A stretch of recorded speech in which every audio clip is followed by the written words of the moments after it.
ಮೂಲತಃ ಗಂಡಾಗಿದ್ದು ಹೆಣ್ಣಿನ ಪರಿವರ್ತನೆ ಹೇಗಾಯಿತು ಅಂತ. ನಾನು ಬೆಳೀತಾ ಬೆಳೀತಾ ನನ್ನಲ್ಲಿ ಸ್ವಲ್ಪ ಭಾವನೆಗಳು ಚೇಂಜ್ ಆಗುತ್ತೆ, ಫೀಲಿಂಗ್ಸ್ ಚೇಂಜ್ ಆಗ್ತಾ ಬರ್ತಾ ಇರುತ್ತೆ. ಹುಡುಗಿ ಜೊತೆ ಜಾಸ್ತಿ ಕ್ಲೋಸ್ ಆಗೋದು, ಸೊ ಕುಂಟೆ ಬೇಲೆ ಆಡೋದು. ಮನೆಯಲ್ಲಿ ಈ ವಿಚಾರ ಗೊತ್ತಾದಾಗ ಅವ್ರ ರಿಯಾಕ್ಷನ್ ಹೇಗಿತ್ತು? ನಮ್ಮಮ್ಮ ಏನಂತ ಹೇಳಿದ್ರು ಅಂದರೆ, ನೀನು ಏನೋ ಮೆಂಟಲಿ ಇದಾಗಿದೆ, ಡಿಸ್ಟರ್ಬ್ ಆಗಿದೆಯಾ, ಆ ಥರ ಇರಬೇಡ. ನಮ್ಮಪ್ಪ ನನಗೆ ಬೈದ್ಬಿಡ್ತಾರೆ, ಏನು ಒಂಥರ ಸಂಘ ಥರ ಆಡ್ತೀಯಾ, 9 ಥರ ಆಡ್ತೀಯಾ ಅಂತೆಲ್ಲ ಹೇಳ್ತಾರೆ. ನಮಸ್ಕಾರ, ನ್ಯೂಸ್ ಫಸ್ಟ್ ವಿಶೇಷ ಪಾಡ್ಕಾಸ್ಟ್ಗೆ ಸ್ವಾಗತ. ನಾನು ತೇಜಸ್ವಿನಿ. ಟ್ರಾನ್ಸ್ಜೆಂಡರ್ ಅಥವಾ ಟ್ರಾನ್ಸ್ ವುಮೆನ್ ಅಂದರೆ ಮೂಗ್ ಮುರಿಯೋ ಮಂದಿನೇ ಜಾಸ್ತಿ. ಆದರೆ ಇವತ್ತು ನಮ್ಮ ಶೋನಲ್ಲಿ ಒಬ್ಬರು ವಿಶೇಷ ಅತಿಥಿ ಇದ್ದಾರೆ. ಇವರು ಸ್ವಾಭಿಮಾನದ ಬದುಕನ್ನು ಕಟ್ಕೊಂಡು ಇತರರಿಗೆ ಮಾದರಿಯಾಗಿದ್ದಾರೆ. ಬನ್ನಿ ಅವ್ರನ್ನ ಕಾರ್ಯಕ್ರಮಕ್ಕೆ ಸ್ವಾಗತ ಮಾಡೋಣ, ಹಾಗೆ ಅವರ ಲೈಫ್ ಜರ್ನಿ ಹೇಗಿದೆ ಅಂತ ಕೇಳೋಣ. ನಮಸ್ತೆ ಮೇಡಮ್, ಕಾರ್ಯಕ್ರಮಕ್ಕೆ ಸ್ವಾಗತ. Thank you so much for inviting. Okay, ಹೇಗಿದ್ದೀರಾ? ತುಂಬ ಚೆನ್ನಾಗಿದ್ದೀವಿ ಮ್ಯಾಮ್, ನೀವು ಹೇಗಿದ್ದೀರಾ? ನಾವೆಲ್ಲ ಸೂಪರ್ ಆಗಿದ್ದೀವಿ. ಅಂದರೆ ಆ್ಯಕ್ಚುಲಿ ತುಂಬ ಚೆನ್ನಾಗಿದ್ದೀರಾ ನೋಡೋದಕ್ಕೆ. ನಿಮ್ಮಷ್ಟಿಲ್ಲ, ನನಗಿಂತ ತುಂಬ ಚೆನ್ನಾಗಿದ್ದೀರಾ ಆ್ಯಕ್ಚುಲಿ ನೀವು. Thank you. ಓಕೆ ಮೇಡಮ್, ನೀವು ಎಲ್ಲಿಯವರು, ನಿಮ್ಮ ಈ ಪರಿವರ್ತನೆ ಹೇಗಾಯಿತು, ನಿಮ್ಮ ಬ್ಯಾಕ್ಗ್ರೌಂಡ್ ಬಗ್ಗೆ ಎಲ್ಲ ಹೇಳ್ಬೋದಾ ಮ್ಯಾಮ್? ಖಂಡಿತ ಮ್ಯಾಮ್. ಸೊ ನಾನು ಮೂಲತಃ ಬೆಂಗಳೂರೊಳೆ ಹುಟ್ಟಿ ಬೆಳೆದಿರೋದು, ಎಲ್ಲ ಬೆಂಗಳೂರೇ. ಸೊ ನಾನು ಬಂದ್ಬಿಟ್ಟು ಒಂದು ನಿಮ್ಗೆ ಗೊತ್ತಿರೋಂಗೆ ಶ್ರೀರಾಮ್ಪುರಂ ಆ ಜಾಗದಲ್ಲಿ ಹುಟ್ಟಿದಿಂದ ಇವಾಗ ತನಕ ನಾನು ಅದೇ ಏರಿಯಾದಲ್ಲಿದ್ದೀನಿ. ಸೊ ನಾನು ಎಜುಕೇಷನ್ ಕಂಪ್ಲೀಟ್ ಮಾಡಿಕೊಂಡು, ಸೊ ಇವಾಗ ನಾನು ಕೆಲಸದಲ್ಲಿ ತೊಡಗಿಸ್ಕೊಂಡಿದ್ದೀನಿ. ಸೊ ನಾನು ಪಾರ್ಲರ್ ನಡೆಸ್ಕೊಂಡು ಹೋಟೆಲ್ ನಡೆಸ್ತಾ ಇವಾಗ ರಾಜಕೀಯದಲ್ಲೂ ಕೆಲಸ ಮಾಡ್ತಾಯಿದ್ದೀನಿ, ಸ್ಟಾರ್ಟ್ ಮಾಡಿದ್ದೀನಿ. ಓಕೆ, ಅಂದರೆ ಮೂಲತಃ ಗಂಡಾಗಿದ್ದು, ಹೌದು, ಹೆಣ್ಣಿನ ಪರಿವರ್ತನೆ ಹೇಗಾಯಿತು ಅಂತ. So it's a beautiful journey actually. ಹೇಗೆ ಹೇಳ್ಬೋದು ಅಂತ ಹೇಳಿದ್ರೆ, ಸೊ ಬ್ಯೂಟಿಫುಲ್ ಅಂತ ಇವಾಗ ನಾನು ಅನ್ಕೋತೀನಿ, ಬಟ್ ಆವಾಗ ತುಂಬ ಸ್ಟ್ರಗಲ್ಸೇ ತುಂಬ ಜಾಸ್ತಿ ಇತ್ತು. ಸೊ ಫಸ್ಟ್ ಆಫ್ ಆಲ್ ಹೇಳಬೇಕು ಅಂದರೆ, ಈ ಹಾರ್ಮೋನಲ್ ಇಂಬ್ಯಾಲೆನ್ಸ್ ಅದೆಲ್ಲ, ಈ ಟೆಕ್ನಿಕಲ್ ವರ್ಡ್ಸ್ ಎಲ್ಲ ಇವಾಗಿದೆ. ಅವಾಗ ಬಂದ್ಬಿಟ್ಟು ಈ ಥರ ಎಲ್ಲ ಆಗುತ್ತೆ ಅಂತಲೇ ನಮ್ಗೆ ಗೊತ್ತಿರಲಿಲ್ಲ. ಓಕೆ, ಇದು ಮಧ್ಯದಲ್ಲಿ ಒಂದು ಸ್ವಲ್ಪ ಬ್ರೇಕ್ ಮಾಡ್ತೀನಿ. ಈ ಐಶ್ವರ್ಯ ರೆಡ್ಡಿ ಇದಕ್ಕೆ ಮುಂಚೆ ಏನಾಗಿತ್ತು ಅಂತ? ಆಶಿಕ್. ಓಕೆ, ಆ್ಯಕ್ಚುಲಿ ಹೆಸರು ಕೂಡ ತುಂಬ ಚೆನ್ನಾಗಿದೆ. ಸೊ ಆಶಿಕಿಂದ ಐಶ್ವರ್ಯ ನಾನು ಹಾಗೆ ಟ್ರಾನ್ಸ್ಫಾರ್ಮೇಷನ್ ಆಗ್ತಾ ಬಂದೆ. ಸೊ ಅವಾಗ ನನಗೆ ಗೊತ್ತಿರಲಿಲ್ಲ ನಾನು ಒಂದು ಟ್ರಾನ್ಸ್ ಪರ್ಸನ್ ಆಗಿ ಆಗ್ತೀನಿ, ಈ ಥರ ಆಗ್ತೀನಿ ಅಂತ ಹೇಳ್ಬಿಟ್ಟು ನಾನು ಕನಸಲ್ಲೂ ನಾನು ಅಂದ್ಕೊಂಡಿರಲಿಲ್ಲ. ಸೊ ನಾನು ಒಂದು ನಾರ್ಮಲ್ ಆಗಿರ್ತೀನಿ ಅಂತ ಅಂದ್ಕೊಂಡಿದ್ದೆ. ಸೊ ಹಂಗೆ ನಾನು ಬೆಳೀತಾ ನನ್ನಲ್ಲಿ ಸ್ವಲ್ಪ ಭಾವನೆಗಳು ಚೇಂಜ್ ಆಗುತ್ತೆ, ಫೀಲಿಂಗ್ಸ್ ಚೇಂಜ್ ಆಗ್ತಾ ಬರ್ತಾ ಇರುತ್ತೆ. ಸೊ ಸಮಥಿಂಗ್ ನನ್ನಲ್ಲಿ ಯಾವ ವಯಸ್ಸಲ್ಲಿ ಶುರು ಆಗಿದ್ದು? ಸೊ ನನಗೆ ಎಕ್ಸಾಕ್ಟಾಗಿ ಹೇಳಕ್ಕೆ ಬರ್ತಾ ಇಲ್ಲ. ಒಂದು 6 years 7 yearsಯಿಂದನೇ ಸ್ಟಾರ್ಟ್ ಆಯಿತು ಅನಿಸುತ್ತೆ ನನಗೆ. 7 8 ನಾನು 8th ಸ್ಟ್ಯಾಂಡರ್ಡ್ 9th ಸ್ಟ್ಯಾಂಡರ್ಡ್ ಆ ಟೈಮಲ್ಲಿ ನನಗೆ ಒಂಥರ ಶುರು ಆಗ್ಬಿಟ್ಟಿತ್ತು, ಒಂದು 12-13 years ಆ ಟೈಮಲ್ಲಿ. ಸೊ ನನಗೆ ಏನಾಗ್ತಿತ್ತು ಅಂದರೆ, ಹುಡುಗಿ ಜೊತೆ ಜಾಸ್ತಿ ಕ್ಲೋಸ್ ಆಗೋದು, ಸೊ ಕುಂಟೆ ಬೇಲೆ ಆಡೋದು, ಸೊ ಅವ್ರ ಜೊತೆ ಸ್ಕಿಪ್ಪಿಂಗ್ ಆಡೋದು. ಅವಾಗೆಲ್ಲ ನಾವು 90s ಕಿಡ್ಸ್ ಅಲ್ವಾ, ಈ ಆಟಗಳೆಲ್ಲ ಆಟ ಆಡ್ತಾ ಇರೋದು ತುಂಬ ಚೆನ್ನಾಗಿರ್ತಾಯಿತ್ತು. ಸೊ ಅವಾಗ ನಾನು ಜಾಸ್ತಿ ಹುಡುಗಿರ ಜೊತೆನೇ ಇರ್ತಿದ್ದೆ. ಅವಾಗ ಅಕ್ಕಪಕ್ಕದವರೆಲ್ಲ ಕೇಳೋರು, ಏನು ಬರೀ ಹುಡುಗಿ ಜೊತೆನೇ ಸೇರ್ತೀಯ, ಹುಡುಗರ ಜೊತೆ ಸೇರಲ್ವಾ ನೀನು, ಕ್ರಿಕೆಟ್ ಎಲ್ಲ ಆಡ್ಬೋದಲ್ಲ ಅಂತ ನನಗೆ ಅದೆಲ್ಲ ಆಸಕ್ತಿ ಇರಲಿಲ್ಲ. ಆಮೇಲೆ ಜಾಸ್ತಿ ಹುಡುಗರ ಮೇಲೆ ಅಟ್ರಾಕ್ಷನ್ ಅಂತ ಹೇಳಿದ್ರೆ, ಒಂದು 4 ಜನ ಹುಡುಗರು ಕೂತಿದ್ರೆ ಅವ್ರ ಮುಂದೆನೇ ಹೋಗೋಕ್ಕೆ ಎದುರ್ಕೊಳ್ಳೋದು, ನಾಚ್ಕೊಳ್ಳೋದು, ಒಂಥರ ಆ ಫೀಲಿಂಗ್ಸ್ ಎಲ್ಲ ಹೇಳ್ಕೊಳಕ್ಕೆ ಆಗಲ್ಲ. ಬಟ್ ಆ ಫೀಲಿಂಗ್ಸ್ ಜೊತೆನೇ ತುಂಬ ನೋವು ಕಂಡಿದ್ದೀನಿ. ಸೊ ಕರೆಕ್ಟಾಗಿ ರೈಟ್ ಪರ್ಸನ್ಗೆ ಹೇಳೋಕ್ಕಾಗದೆ, ಸೊ ನಾನು ಯಾಕೆ ಈ ಥರ ಇದ್ದೀನಿ, ನನ್ನಲ್ಲಿ ಒಂಥರ ಗೊಂದಲ, ನನ್ನಲ್ಲಿ ಒಂಥರ ಭಯ, ನಾನು ಏನೋ ಡಿಫ್ರೆಂಟ್ ಆಗಿದ್ದೀನಿ ಅನ್ನೋ ಭಯ. ಸೊ ನಾನು ಎಲ್ಲೋ ಈ ನಾರ್ಮಲ್ ಪರ್ಸನಲ್ಲಿ ನಾನು ಸೆಟ್ ಆಗಲ್ಲ ಏನೋ. ಅಂದರೆ ನೀವು ಈ ಥರದ್ದು ಒಂದು ಫೀಲಿಂಗ್ಸ್ ಎಲ್ಲ ಬರೋದಕ್ಕಿಂತ ಮುಂಚೆ ಈ ಹುಡುಗರ ಜೊತೆ ಎಲ್ಲ ಆಟ ಆಡ್ತಾ ಇದ್ರಾ? ಇಲ್ಲ, ನಾನು ಜಾಸ್ತಿ ಹುಡುಗರ ಜೊತೆ ಆಟ ಆಡ್ತಾನೆ ಇರಲಿಲ್ಲ, ಹುಡುಗಿರ ಜೊತೆನೆ. ಇವಾಗ ನನ್ನ ತಂಗಿ ಆಟಾಡ್ತಿರುವಾಗ ಅವಳ ಹತ್ರ ಅಂತ ಕಾಲ್ಗೆಜೆ ಇಸ್ಕೊಂಡು ಅದು ಹಾಕೊಳ್ಳೋದು, ಮತ್ತೆ ನಮ್ಮ ತಾಯಿ ಇಲ್ದಿರುವಾಗೆಲ್ಲ ಸೀರೆ ಉಟ್ಕೊಳ್ಳೋದು, ಇದು ಕಾಜಲ್ ಹಾಕೊಳ್ಳೋದು, ಅದೆಲ್ಲ ತುಂಬ ಆಸೆ ಇತ್ತು. ನಾನು ಅನ್ಕೊಳ್ತಿರೋದು, ಯಾಕೆ ನನಗೆ ಈ ಥರ ಫೀಲ್ ಆಗ್ತಿದೆ. ನಮ್ಮಮ್ಮ ಬರೋಷ್ಟೆಲ್ಲ ನಾನು ಇದೆಲ್ಲ ಕೆಲಸ ಎಲ್ಲ ಮುಗಿಸ್ಬಿಟ್ಟು ಅವ್ರು ಪ್ಯಾಕ್ ಮಾಡಿ ಇಟ್ಬಿಡ್ತಿದ್ದೆ. ಸೊ ಅವಾಗ ವೆಲ್ವೆಟ್ ಬ್ಲೌಸಸ್ ಬರ್ತಾ ಇತ್ತು, ಸೊ ಅದು ಎಲಾಸ್ಟಿಕ್ ಆಗಿರೋದು, ಸೊ ಅದು ನನಗೆ ತುಂಬ ಲೂಸ್ ಆಗಿರೋದು. ನಮ್ಮಮ್ಮ ಸಣ್ಣ ಇರ್ತಾರೆ, ಸೊ ಅವ್ರದ್ದೆಲ್ಲ ಬ್ಲೌಸ್ ಎಲ್ಲ ಹಾಕೊಂಡು ಸೀರೆ ಉಟ್ಕೊಂಡು ಅದೆಲ್ಲ ತುಂಬ ಫೀಲ್ ಮಾಡಿದ್ದೀನಿ. ಒಂದು ಹುಡುಗಿಯಾಗಿ ತುಂಬ ಫೀಲ್ ಮಾಡಿದ್ದೀನಿ. ಅದೆಲ್ಲ ನೆನ್ಸ್ಕೊಂಡ್ರೆ ಇವಾಗ ನಗು ಬರುತ್ತೆ, ಬಟ್ ಅವಾಗೆಲ್ಲ ಇದೆಲ್ಲ ಒಂಥರ ಹೇಳ್ಕೊಳಕ್ಕಾಗಲ್ಲ. ತಾಯಿಗೆ ಈ ವಿಚಾರ ಗೊತ್ತಾದಾಗ, ಅಂದರೆ ಮಗ ಈ ಥರ ಮಗ್ಳ ಥರ ಅಂದರೆ ರೆಡಿ ಆಗ್ತಾ ಇರೋದು, ಹುಡುಗಿ ಥರ ರೆಡಿ ಆಗ್ತಾ ಇರೋದು, ಇದೆಲ್ಲ ನಿಮ್ಮ ತಾಯಿ ಗೊತ್ತಾದಾಗ ಅವ್ರೇನು ರಿಯಾಕ್ಟ್ ಮಾಡಿದ್ರು ಅಂತ? ಸೊ ಆ್ಯಕ್ಚುಲಿ ನಾನು ಫ್ಯಾಮಿಲಿಗೆ ನಾನು ತೋರಿಸ್ಕೊಳ್ತಾನೆ ಇರಲಿಲ್ಲ. ಸೊ ನಾನು ಏನೇ ಒಂದು ನಾನು ಕಾಜಲ್ ಆಗ್ತಿರೋದೆಲ್ಲ ಡೌಟ್ ಬರ್ತಾ ಇತ್ತು, ಅವಾಗೆಲ್ಲ ಕೇಳೋರು. ಸೊ ನನಗೆ ತುಂಬ ಭಯ, ಹೆದರಿಕೆ. ಅವಾಗ ತುಂಬ ನಾನು ಏನಂತಿದ್ರೆ ಒಂಥರ ಏನೋ ಒಂಥರ ನಾನು ಡಿಫ್ರೆಂಟ್ ಆಗಿದ್ದೀನಿ. ಸೊ ನಾನು ಹೊರಗಡೆ ಹಾಕ್ಬಿಡ್ತಾರೆ ಮನೆಯಿಂದ. ನಾನು ನಮ್ಮ ಕಮ್ಯುನಿಟಿಯವ್ರನ್ನ ನಮ್ಮ ಅಕ್ಕಪಕ್ಕ ಮನೆ ಹತ್ರ ನೋಡ್ತಿದ್ದೆ. ಸೊ ನಾನಿದ್ದು ಬಂದು ಶ್ರೀರಾಮ್ಪುರಂ ಅಲ್ಲ. ಸೊ ಎನಿ ಟೈಮ್ ರೌಡಿಸಮು ಮತ್ತು ಆ ಥರ ಎಲ್ಲ ಆ ಟೈಮಲ್ಲೆಲ್ಲ ತುಂಬ ಏನಂತಾರೆ ಪೀಕ್ ಟೈಮ್ ಇತ್ತು ಅವಾಗೆಲ್ಲ. ಅವ್ರನ್ನೆಲ್ಲ ನೋಡಿದಾಗ ಮನೆಗಳು ಸಿಗ್ತಾ ಇರಲಿಲ್ಲ ಅವಾಗ ಕಮ್ಯುನಿಟಿ ಅವ್ರಿಗೆ. ಸೊ ಅವ್ರಿಗೆ ಒಂದು ಉಳ್ಕೊಳಕ್ಕೆ ಜಾಗ ಸಿಗ್ತಾ ಇರಲಿಲ್ಲ. ಅವರು ಏನಾದರೂ ಒಂದು ಕೆಲಸ ಸಣ್ಣ ಪುಟ್ಟ ಮಾಡಿಕೊಂಡು ಅವ್ರಿಗೆ ಬೈದರೆ ಬೈಸ್ಕೊಂಡು ಆ ಥರ ಇರ್ತಾಯಿದ್ರು. ಸೊ ಅದೆಲ್ಲ ನೋಡಿದಾಗ ಹೆದರಿಕೆ ಆಗ್ತಿತ್ತು. ಅಯ್ಯೋ ನನ್ನೂ ಏನಾದರೂ ಈ ಥರ ಅನ್ಕೊಬಿಟ್ರೆ ನನ್ನ ಮನೆಯಿಂದ ಹೊರಗಡೆ ಹಾಕ್ಬಿಡ್ತಾರೆ. ಸೊ ಆ ಭಯ ತುಂಬಾ ಕಾಡ್ತಿತ್ತು ನನ್ನ ಲೈಫಲ್ಲಿ. ಸೊ ಆ ಭಯದಿಂದ ನನ್ನ ಫ್ಯಾಮ್ಲಿಗೆ ಹೇಳ್ಕೊಳ್ತಾನೆ ಇರಲಿಲ್ಲ. ಒಂದು ಟೈಮ್ ನಾನೇನು ಮಾಡ್ಬಿಟ್ಟು ಸೂಸೈಡ್ ಮಾಡೋಕ್ಕೆ ಟ್ರೈ ಮಾಡಿಬಿಟ್ಟಿದ್ದೆ. ನಮ್ಮಪ್ಪ ನನಗೆ ಬೈದ್ಬಿಡ್ತಾರೆ. ಏನಂತ, ಏನು ಒಂಥರ ಸಂಗನ ಥರ ಆಡ್ತೀಯಾ, 9 ಥರ ಆಡ್ತೀಯಾ ಅಂತೆಲ್ಲ ಹೇಳ್ತಾರೆ. ಆವಾಗ ನಾನೇನು ಮಾಡ್ತೀನಿ, ಅಯ್ಯೋ ನನಗೆ ನನ್ನ ಬಗ್ಗೆ ಏನಾದ್ರು ಗೊತ್ತಾಗ್ಬಿಟ್ರೆ ನನ್ನ ಫ್ಯಾಮ್ಲಿಗೆ ಅವಮಾನ. ಸೊ ಈ ಥರ ಒಂದು ವ್ಯಕ್ತಿ ಇಂಥ ಫ್ಯಾಮ್ಲಿ ಹುಟ್ಟಿದಾರೆ ಅಂತ ಹೇಳಿದ್ರೆ ಅದು ಒಂಥರ ಅವಮಾನ ಥರ ಅನ್ಕೋತಾರೆ ಅಂತ ಹೇಳ್ಬಿಟ್ಟು ನಾನು ಸೂಸೈಡ್ ಎಲ್ಲ ಟ್ರೈ ಮಾಡಿದ್ದೀನಿ. ತುಂಬ ಪ್ರಯತ್ನಗಳು ಮಾಡಿದ್ದೀನಿ. ಸೊ ಅವಾಗ ಏನು ಮಾಡ್ತಾರೆ, ಒಂದು ನಾನು 10th ಓದ್ತಾ ಇರುವಾಗ ನಮ್ಮ ಅಣ್ಣ ತೀರೋಗ್ಬಿಡ್ತಾನೆ. ಸೊ ನನಗೊಂದು ಅಣ್ಣ, ಒಂದು ತಂಗಿ, ನಮ್ಮ ತಂದೆ, ನನ್ನ ತಾಯಿ. ಸೊ ನಾವು 5 ಜನ, ನಾವು 3 ಜನ ಮಕ್ಕಳು. ಸೊ ನಾನು ಬಂದು ಸೆಕೆಂಡ್ ಆಗಿದ್ದೆ. ಸೊ ಅಲ್ಲಿ ಎನ್ವಿರಾನ್ಮೆಂಟ್ ಆ ಥರ ಇತ್ತು. ಸೊ ಶ್ರೀರಾಮ್ಪುರಮ್ಮು ಆ ಥರ ಎಲ್ಲ ಇದ್ದಾಗ ಸೊ ಸ್ವಲ್ಪ ರೌಡಿಸಮ್ ಆಗೋಲ್ಲ ತುಂಬ ಪೀಕ್ ಆಗಿರೋ ಟೈಮಲ್ಲಿ ನಮ್ಮ ಅಣ್ಣ ಏನೋ ಒಂದು ಕೇಸಲ್ಲಿ ಏನಾಗ್ಬಿಡ್ತಾರೆ, ಅವರು ಏನೋ ಆಗ್ಬಿಡುತ್ತೆ, ತೀರೋಗ್ಬಿಡ್ತಾರೆ. ಸೊ ಅವಾಗ ನಮ್ಮ ಫ್ಯಾಮಿಲಿಲಿ ಏನು ಮಾಡ್ತಾರೆ, ಇದೇ ಥರ ಇಲ್ಲೇ ಇದ್ಬಿಟ್ರೆ ತುಂಬ ಕಷ್ಟ ಆಗುತ್ತೇನೋ ನನ್ನ ಫ್ಯೂಚರು. ಸೊ ಅದರಿಂದ ನನ್ನ ಬೇರೆ ಎನ್ವಿರಾನ್ಮೆಂಟ್ಗೆ ನನ್ನ ಸಿಸ್ಟರ್ ಮನೆಗೆ ಕಳಿಸ್ತಾರೆ, ಉತ್ರಳ್ಳಿಗೆ. ಸೊ ಅಲ್ಲಿಂದ ನಾನು ಜರ್ನಿ ಸ್ಟಾರ್ಟ್ ಆಗುತ್ತೆ. ನಾನು ಅವಾಗ ಏನು ಮಾಡ್ತೀನಿ, ನನ್ನ ಕಮ್ಯುನಿಟಿ ಅವ್ರನ್ನ ಮೀಟ್ ಮಾಡೋಕ್ಕೆ ಶುರು ಮಾಡ್ತೀನಿ. ಸೊ ಅವಾಗ ಕಮ್ಯುನಿಟಿ ಅವ್ರ ಅಂತ ನೋಡಿದಾಗ ಈ ಪಾರ್ಕ್ಸಲ್ಲಿ, ಬಸ್ ಸ್ಟಾಪ್ಸಲ್ಲಿ ಆವಾಗ ಆ ಥರ ಸಿಗ್ತಾಯಿದ್ರು. ಸೊ ಅವಾಗ ನಾನೇನು ಅಂದ್ಕೊಳ್ತಿದ್ದೆ, ನಾನು ಗೇ ಅಂತ ತಿಳ್ಕೊಂಬಿಟ್ಟಿದ್ದೆ. ಸೊ ಈ ಟರ್ಮ್ಸ್ LGBTQ ಅಲ್ಲಿ ಬಂದ್ಬಿಟ್ಟು ಗೇ ಅಂತಲೂ ಒಂದು ವರ್ಡ್ ಇದೆ. ಸೊ ನಾನು ಬಂದ್ಬಿಟ್ಟು ಹುಡುಗನ ಅಟೈರಲ್ಲೇ ಇರ್ತಿದ್ದೆ. ಸೊ ಹುಡುಗರ ಮೇಲೆ ಅಟ್ರಾಕ್ಷನ್ ಇರೋದ್ರಿಂದ ನಾನೇನು ಅನ್ಕೊಂಬಿಟ್ಟೆ, ನಾನು ಗೇನೆ. ಸೊ ನಾನು ಅದೇ ಅಂದ್ಕೊಂಡಿದ್ದೆ. ಅಲ್ಲ, ನೀವು ಅವ್ರ ಹತ್ರ ಇದ್ರ ಬಗ್ಗೆ ಎಲ್ಲ ಕ್ವಶನ್ಸ್ ಕೇಳ್ತಾ ಇದ್ರಾ? ಅಂದ್ರೆ ಇವಾಗ ಯಾರಾದ್ರೂ ಟ್ರಾನ್ಸ್ ವುಮನ್ ಇಲ್ಲ ಟ್ರಾನ್ಸ್ಜೆಂಡರ್ ಯಾರಾದ್ರೂ ಸಿಕ್ಕಿದ್ರೆ ಹೇಳ್ತಾ ಇರಲ್ಲ, ಬಸ್ಸಲ್ಲಿ ಪಾರ್ಕಲ್ಲಿ ಎಲ್ಲ ನೋಡ್ತಾ ಇದೆ ಅಂತ. ನಿಮ್ ಕಮ್ಯುನಿಟಿ ಅವ್ರು ಸಿಕ್ಕಿದಾಗ ನೀವು ಅವ್ರ ಹತ್ರ ಇದ್ರ ಬಗ್ಗೆ ಏನಾದ್ರು ಪ್ರಶ್ನೆ ಎಲ್ಲ ಕೇಳ್ತಾ ಇದ್ರ? ಇಲ್ಲ ಹೆಂಗ್ ಕೇಳೋದು, ಇವ್ರೇನಾದ್ರು ಏನ್ ಅನ್ಕೊಂತಾರೋ ಅಂತ ಏನಾದ್ರು ಯೋಚನೆ ಮಾಡ್ತಾ ಇದ್ರ? ನಾನು ನಿಜ ಹೇಳ್ತೀನಲ್ಲ, ನನ್ನ ಕಮ್ಯುನಿಟಿ ಅವ್ರ ಹತ್ರ ನಾನು ಮಾತಾಡ್ತಾನೆ ಇರಲಿಲ್ಲ. ನಾನು ಕಮ್ಯುನಿಟಿ ಅಂತ ನಾನು ಅನ್ಕೊಂಡಿದ್ದು ಗೇಸ್ನ. ಸೊ ಹುಡುಗರು ನೋಡಿ ಒಂಥರ ಸೈನ್ ಕೊಡೋದು ಅದೆಲ್ಲ ನಡೀತಾ ಇತ್ತು ಅವಾಗೆಲ್ಲ. ಬಸ್ಸಲ್ಲಿ ಬಂದ್ಬಿಟ್ಟು ಮಾತಾಡೋದು. ಇವಾಗ ನಾನೆಲ್ಲ ಅವಳ ಫಿಲಮಲ್ಲಿ ನೋಡ್ತಾರಲ್ಲ, ಬಸ್ಸಲ್ಲಿ ಹೋದಾಗ ಇದೆಲ್ಲ ಇನ್ಸಿಡೆಂಟ್ಸ್ ಆಗುತ್ತೆ. ಸೇಮ್ ಇನ್ಸಿಡೆಂಟು ಇದೇ ಥರ ನನಗೂ ಕೆಲವು ವ್ಯಕ್ತಿಗಳು ಸಿಗ್ತಾರೆ. ಸೊ ಆ ಬಸ್ಸಲ್ಲಿ ಕೂತಿರುವಾಗ ನನ್ನ ಬಂದು ಮಾತಾಡ್ಸೋದು, ನನ್ನ ನಡೆಯೋದ್ರಲ್ಲಿ ಗೊತ್ತಾಗ್ಬಿಡುತ್ತೆ. ಸೊ ನಮ್ಮ ಕಮ್ಯುನಿಟಿ ಅವರು ಮಾತಾಡೋದ್ರಲ್ಲಿ ಇಲ್ಲ ನಡೆಯೋದ್ರಲ್ಲಿ ಅವರು ನಡವಳಿಕೆಯಲ್ಲಿ ಗೊತ್ತಾಗ್ಬಿಡುತ್ತೆ. ಸೊ ಓಕೆ, ಇವ್ರು ಸ್ವಲ್ಪ ಫೆಮಿನೈನ್ ಆಗಿದ್ದಾರೆ, ಸ್ವಲ್ಪ ಹುಡುಗಿ ಥರ ಆಡ್ತಾರೆ, ಆ ಥರ ಅಂದ್ರಲ್ಲಿ ಗೊತ್ತಾಗ್ಬಿಡುತ್ತಲ್ಲ. ಸೊ ಆ ಥರ ನನ್ನ ಕಮ್ಯುನಿಟಿ ಅವ್ರು ಅಲ್ಲಿ ಸಿಗ್ತಾರೆ. ಸೊ ನಾನು ಕಮ್ಯುನಿಟಿ ಅಂತ ಅನ್ಕೊಂಡಿದ್ದು ಅವಾಗ ಬಂದ್ಬಿಟ್ಟು ಗೇಸ್ನ ನಾನು ಆ ಥರ ಅನ್ಕೊಂಡ್ಬಿಟ್ಟಿದ್ದೆ. ಸೊ ನಾನು ಒಂದು ಗೇ ಅಂತ ತಿಳ್ಕೊಂಡು ನಾನು ತುಂಬ ವರ್ಷಗಳ ಕಾಲ ನಾನು ಗೇ ಆಗಿ ಅದೇ ಹಾದಿಯಲ್ಲಿ ನಡೀತಾ ಇದ್ದೆ. ಸೊ ಎಲ್ಲೋ ಒಂದು ಟೈಮಲ್ಲಿ ನನಗೇನು ಅನಿಸ್ತು ಅಂದರೆ, ಗೇಸ್ ಬಂದ್ಬಿಟ್ಟು ಹುಡುಗರ ಮೇಲೆ ಅಟ್ರಾಕ್ಷನ್ ಇರುತ್ತೆ. ಸೊ ಬಟ್ ಅವ್ರು ಬಂದು ಕಂಪ್ಲೀಟಾಗಿ ಟ್ರಾನ್ಸ್ಫಾರ್ಮೇಷನ್ ಆಗಲ್ಲ. ಸೊ ಅವ್ರಿಗೆ ಬಂದ್ಬಿಟ್ಟು ಸೀರೆ ಉಡಬೇಕು ಇಲ್ಲ ಆ ಥರ ಆಸೆಗಳು ಆ ಥರ ಎಲ್ಲ ಇರಲ್ಲ. ಸೊ ನಾನೇನು ಅಂದ್ಕೊಳ್ಳೋದು, ನಾನು ಹಾಗಾದ್ರೆ ನಾನು ಗೇ ಅಲ್ಲ, ನಾನು ಟ್ರಾನ್ಸ್ ವುಮೆನ್. ಆವಾಗ ನಾನು ಟ್ರಾನ್ಸ್ ವುಮೆನ್ಸ್ ಜೊತೆ ಮಾತಾಡೋಕ್ಕೂ ಹೆದರಿಕೆ ನನಗೆ. ಅಯ್ಯೋ ಎಲ್ಲಿ ಮಾತಾಡಿದ್ರೆ ಕರ್ಕೊಂಡು ಹೋಗ್ಬಿಡ್ತಾರೆ. ಅವಾಗೆಲ್ಲ ಕೆಲವೊಂದು ಮೀಡಿಯಾಸಲ್ಲಿ ನೋಡ್ತಾ ಇರುವಾಗ ನಮಗೆಲ್ಲ ಒಂದು ಆ ಥರ ಎಲ್ಲ ಇರ್ತಾಯಿತ್ತು. ಏನಂತ, ಈ ಥರ ಕರ್ಕೊಂಡು ಹೋಗ್ಬಿಡ್ತಾರೆ, ಈ ಥರ ಸರ್ಜರೀಸ್ ಮಾಡಿಸ್ಬಿಡ್ತಾರೆ, ಏನೇನೋ ಒಂಥರ ಇದೆಲ್ಲ ಇರ್ತಿತ್ತು. ಸೊ ಅವಾಗ ನಂಗೆ ತುಂಬ ಹೆದರಿಕೆ, ಭಯ. ಎಲ್ಲಿ ನಾನು ಕರ್ಕೊಂಡು ಹೋಗ್ಬಿಟ್ಟು ಏನಾದ್ರು ಮಾಡಿಬಿಟ್ರೆ ನಾನೇನು ಮಾಡ್ತೀನಿ, ನನ್ನ ಫ್ಯಾಮಿಲಿ ಅಕ್ಸೆಪ್ಟ್ ಮಾಡ್ಕೊಳ್ಳಲ್ಲ, ನಾನು ಸತ್ತೋಗ್ಬಿಡ್ತೀನಿ, ಏನೇನೋ ಕಲ್ಪನೆಗಳು. ಸೊ ನಾನು ಈ ಫೀಲಿಂಗ್ಸ್ನ ಏನಂತೀನಿ ಅಂದರೆ, ಒಂದು ಕುಕ್ಕರಲ್ಲಿ ನೀವು ಕಂಟಿನ್ಯೂಸ್ ಆಗಿ ಕುಕ್ ಮಾಡ್ತಾನೇ ಇದ್ದೀರಾ, ಪ್ರೆಷರ್ ಕೊಡ್ತಾನೇ ಇದ್ದೀರಾ. ಒಂದು ಟೈಮ್ಗೆ certain time of the time ಅದು ಬ್ಲಾಸ್ಟ್ ಆಗಿಬಿಡುತ್ತೆ. ಸೊ ನೀವು ಸೊಸೈಟಿಯಿಂದನೂ, ಫ್ಯಾಮ್ಲಿಯಿಂದನೂ, ಫ್ರೆಂಡ್ಸಿಂದನೂ ಆ್ಯಂಡ್ ನನ್ನಲ್ಲಿರೋ ಫೀಲಿಂಗ್ಸೇ ನನ್ನ ಕೊಂದುಬಿಡುತ್ತೆ. ಓಕೆ, ಆಶಿಕು ಯಾವಾಗ ಬ್ಲಾಸ್ಟ್ ಆಗಿ ಐಶ್ವರ್ಯ ಆಗಿದ್ದು ಮತ್ತೆ? ಸೊ ನನ್ನಲ್ಲಿ ಆಲ್ರೆಡಿ ಬ್ಲಾಸ್ಟ್ ಆಗಿಬಿಟ್ಟು ನಾನು ಒಂದು ನಿರ್ಧಾರ ತೆಗೆದ್ಬಿಟ್ಟೆ. ಒಂದು ರೈಟ್ ಟೈಮಲ್ಲಿ ಒಂದು ನಿರ್ಧಾರ ತೆಗೆದೆ. ನಾನೇನಾದ್ರು ಎಜುಕೇಷನ್ ಕಂಪ್ಲೀಟ್ ಮಾಡಿಲ್ಲ ಅಂದರೆ ನನಗೆ ಸೊಸೈಟಿಯಲ್ಲಿ ಮರ್ಯಾದೆ ಇರಲ್ಲ. ಅದೇ ಥರ ನಾನೊಂದು ಕೆಲಸದಲ್ಲಿ ತೊಡಗಿಸ್ಕೊಂಡಿಲ್ಲ ಅಂದರೆ ನನಗೆ ಇನ್ಕಮೂ ಇರಲ್ಲ. ಸೊ ಮೇನ್ ಬೇಸ್ ಅನ್ನೋದು ನಾನು ರೆಡಿ ಮಾಡ್ಕೋಬೇಕು.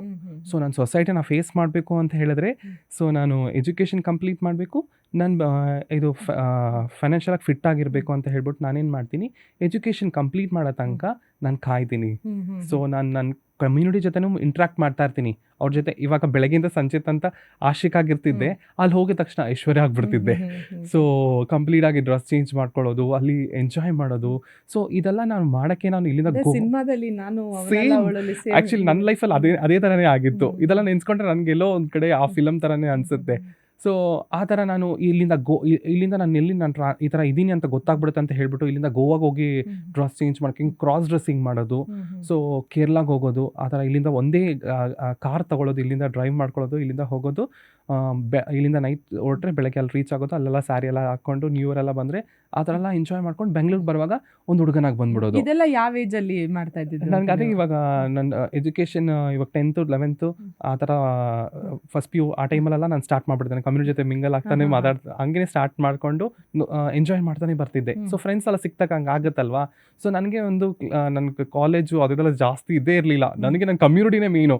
ನಾನು ಕಾಲೇಜ್ಗೆ ಹೋಗಿದ್ದೆ ಎಲ್ಲೋ ಸಾಮಾನ್ಯ, ಆ ಥರ ನಾನು ಬರೀ ನನ್ನ ಕಮ್ಯುನಿಟಿ ಜೊತೆ ಅದೆಷ್ಟು ಕಂಫರ್ಟಬಲ್ನೆಸ್ ತರ್ತಿತ್ತು ಅಂತ ಹೇಳಿದ್ರೆ, ನನಗೆ ಎರಡೂ ಕಡೆನೇ ಬ್ಯಾಲೆನ್ಸ್ ಮಾಡಬೇಕಾಗಿತ್ತು. ನನ್ನ ಫ್ಯಾಮಿಲಿನೂ ಬ್ಯಾಲೆನ್ಸ್ ಮಾಡಬೇಕಾಗಿತ್ತು, ನನ್ನ ಎಜುಕೇಷನ್ನು ಬ್ಯಾಲೆನ್ಸ್ ಮಾಡಬೇಕಾಗಿತ್ತು, ನನ್ನ ಆಸೆಗಳನ್ನ ನಾನು ಬ್ಯಾಲೆನ್ಸ್ ಮಾಡ್ಕೋಬೇಕಾಗಿತ್ತು.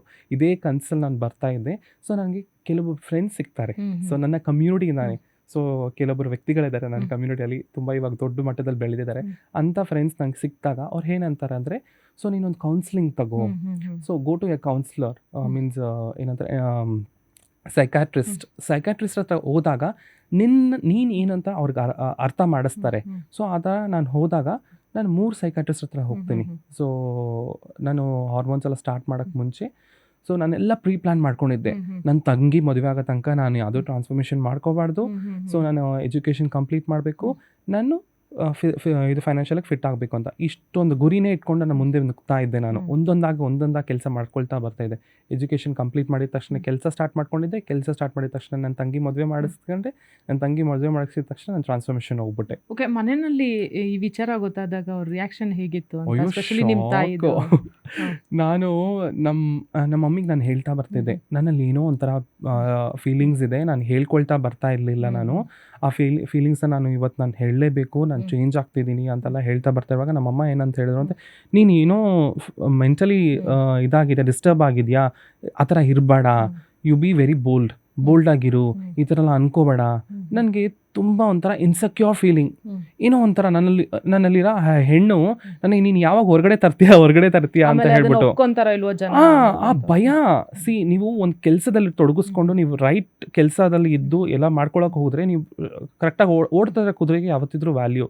ಸೊ ಅದೇ ಥರ ನಾವು ಕೆಲಸ ಮಾಡ್ಕೊಂಡು ಕರೆಕ್ಟಾಗಿದ್ದರೆ ಯಾರು ಬೇಕಾದ್ರೂ ನಮ್ಗೆ ರೆಸ್ಪೆಕ್ಟ್ ಮಾಡ್ತಾರೆ ಅಂತ ಒಂದೇ ಗುರಿ ಇದ್ದಿದ್ದರಿಂದ ನಾನು ಕೆಲಸ ಎಲ್ಲ ಮಾಡ್ಕೊಂಡಾಗ ನನಗೆ ರೆಸ್ಪೆಕ್ಟ್ ಕೊಟ್ಟರು, ಅಕ್ಸೆಪ್ಟೆನ್ಸ್ ಮಾಡ್ಕೊಂಡ್ರು. ಇದೇ ನಾನು ಎಲ್ಲದು ಮಿಸ್ಟೇಕ್ ಆಗಿ ನಾನು ಬೇರೆ ಥರ ಎಲ್ಲ ಹೋಗ್ಬಿಟ್ಟಿದ್ರೆ ನನ್ನ ಲೈಫೇ ಹಾಳಾಗ್ಬಿಡ್ತಿತ್ತು. ಇವಾಗ ಅಕ್ಸೆಪ್ಟೆನ್ಸ್ ಸಿಗ್ತಾ ಇರಲಿಲ್ಲ. ಸೊ ಅದ್ರಲ್ಲಿ ತುಂಬಾ ಹುಷಾರಾಗಿದ್ದೆ ನಾನು. ತುಂಬಾ ಯೋಚನೆ ಮಾಡಿ ನಾನು ಹೇಳ್ತಾ ಬರ್ತಿದ್ದೆ ಅವ್ರಿಗೆ, ಎಕ್ಸ್ಪ್ಲೈನ್ ಮಾಡ್ತಾ ಬರ್ತಿದ್ದೆ. ಪ್ರತಿ ದಿವಸ ಹೋಗೋದು, ಅವ್ರ ತಾವು ಉಗಿಸ್ಕೊಳ್ಳೋದು, ಬರೋದು. ಹಬ್ಬದ ದಿವಸ ಯಾವತ್ತಾದ್ರು ಸ್ಯಾರಿ ಅನ್ನೋದು ಹಾಕೊಂಡು ಸ್ವಲ್ಪ ಲೈಟ್ ಆಗಿ ನಾನು ಏನು ಗೊತ್ತಾ ಮಾಡ್ತಿದ್ದೆ, ನನ್ನಲ್ಲಿ ಫೇಸಲ್ಲಿ ಚೇಂಜಸ್ ಕಾಣ್ತಾ ಬರ್ತಾ ಇತ್ತು. ಲೇಸರ್ ಎಲ್ಲ ಮಾಡಿಸ್ಕೊಳ್ತಾ ಇದ್ದೆ. ನಮ್ಮ ಅಮ್ಮನಿಗೆ ಹೋಗ್ಬಿಟ್ಟು ಹೇಳ್ತಾ ಬರೋದು. ಯಾಕಂತ ಹೇಳಿದ್ರೆ ತಾಯಿಗೆ ಅವ್ರ ಮಗು ಅನ್ನೋದು ಆ ಪ್ರೀತಿ ಅನ್ನೋದು ಯಾರಿಗೂ ಹೇಳ್ಕೊಳಕ್ಕೆ ಆಗಲ್ಲ.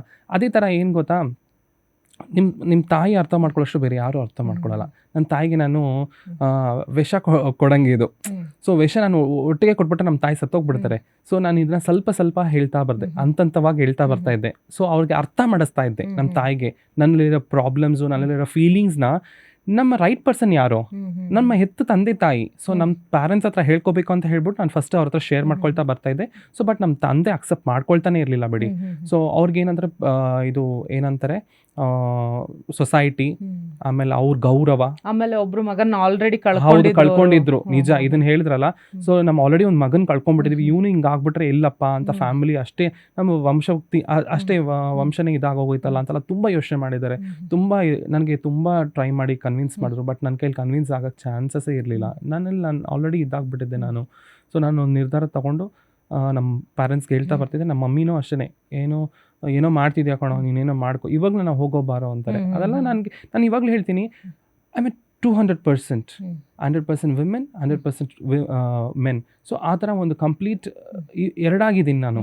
ಸೊ ಶಿವ ಶಕ್ತಿ ಹೇಗಿದ್ದಾರೆ ಅದೇ ಥರ ನಮ್ಮ ತಾಯಿಗೆ ನಾನು ಮಗನಾಗೂ ಇದ್ದೀನಿ, ಮಗಳಾಗೂ ಇದ್ದೀನಿ. ಸೊ ಅದ್ರಲ್ಲಿ ನನಗೆ ಹೆಮ್ಮೆ ಇದೆ, ಗರ್ವನೂ ಇದೆ ನನಗೆ. ಸೊ ಒಂದು ಎರಡಾಗಿ ಮಕ್ಕಳಾಗಿದ್ದೀನಿ ನಾನು. ಆಕ್ಚುಲಿ ಈ ವಿಚಾರದಲ್ಲಿ ನೀವು ಲಕ್ಕಿ ಅನ್ಸುತ್ತೆ, ಯಾಕಂದ್ರೆ ನಿಮ್ ನಿಜ. ತಾಯಿ ನಿಮ್ಮನ್ನ ಒಪ್ಕೊಂಡ್ರು. ಹ್ಮ್.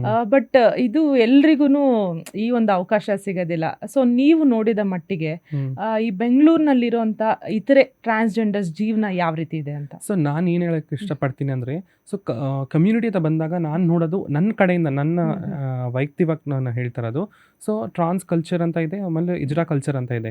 ಸೊ ಕೆಲವೊಬ್ಬರು ಕಮ್ಯುನಿಟಿಗೆ ಬಂದಿದ ತಕ್ಷಣ ದುಡ್ಡು ಅಂದ್ರೆ ಕೊಡ್ತಾರೆ. ಏನು ಈ ಎರಡಕ್ಕೂ ಏನ್ ಡಿಫ್ರೆನ್ಸ್ ಅಂತ? ಎರಡಕ್ಕೂ ಏನು ಡಿಫ್ರೆನ್ಸ್ ಅಂತ ಹೇಳಿದ್ರೆ, ಟ್ರಾನ್ಸ್ ಕಲ್ಚರಲ್ಲಿ ಎಜುಕೇಷನ್ ಆಗಿರುತ್ತೆ, ಎಜುಕೇಟೆಡ್ ಆಗಿರ್ತಾರೆ, ಸ್ವಲ್ಪ ಸೊಸೈಟಿನ ನೋಡಿರ್ತಾರೆ.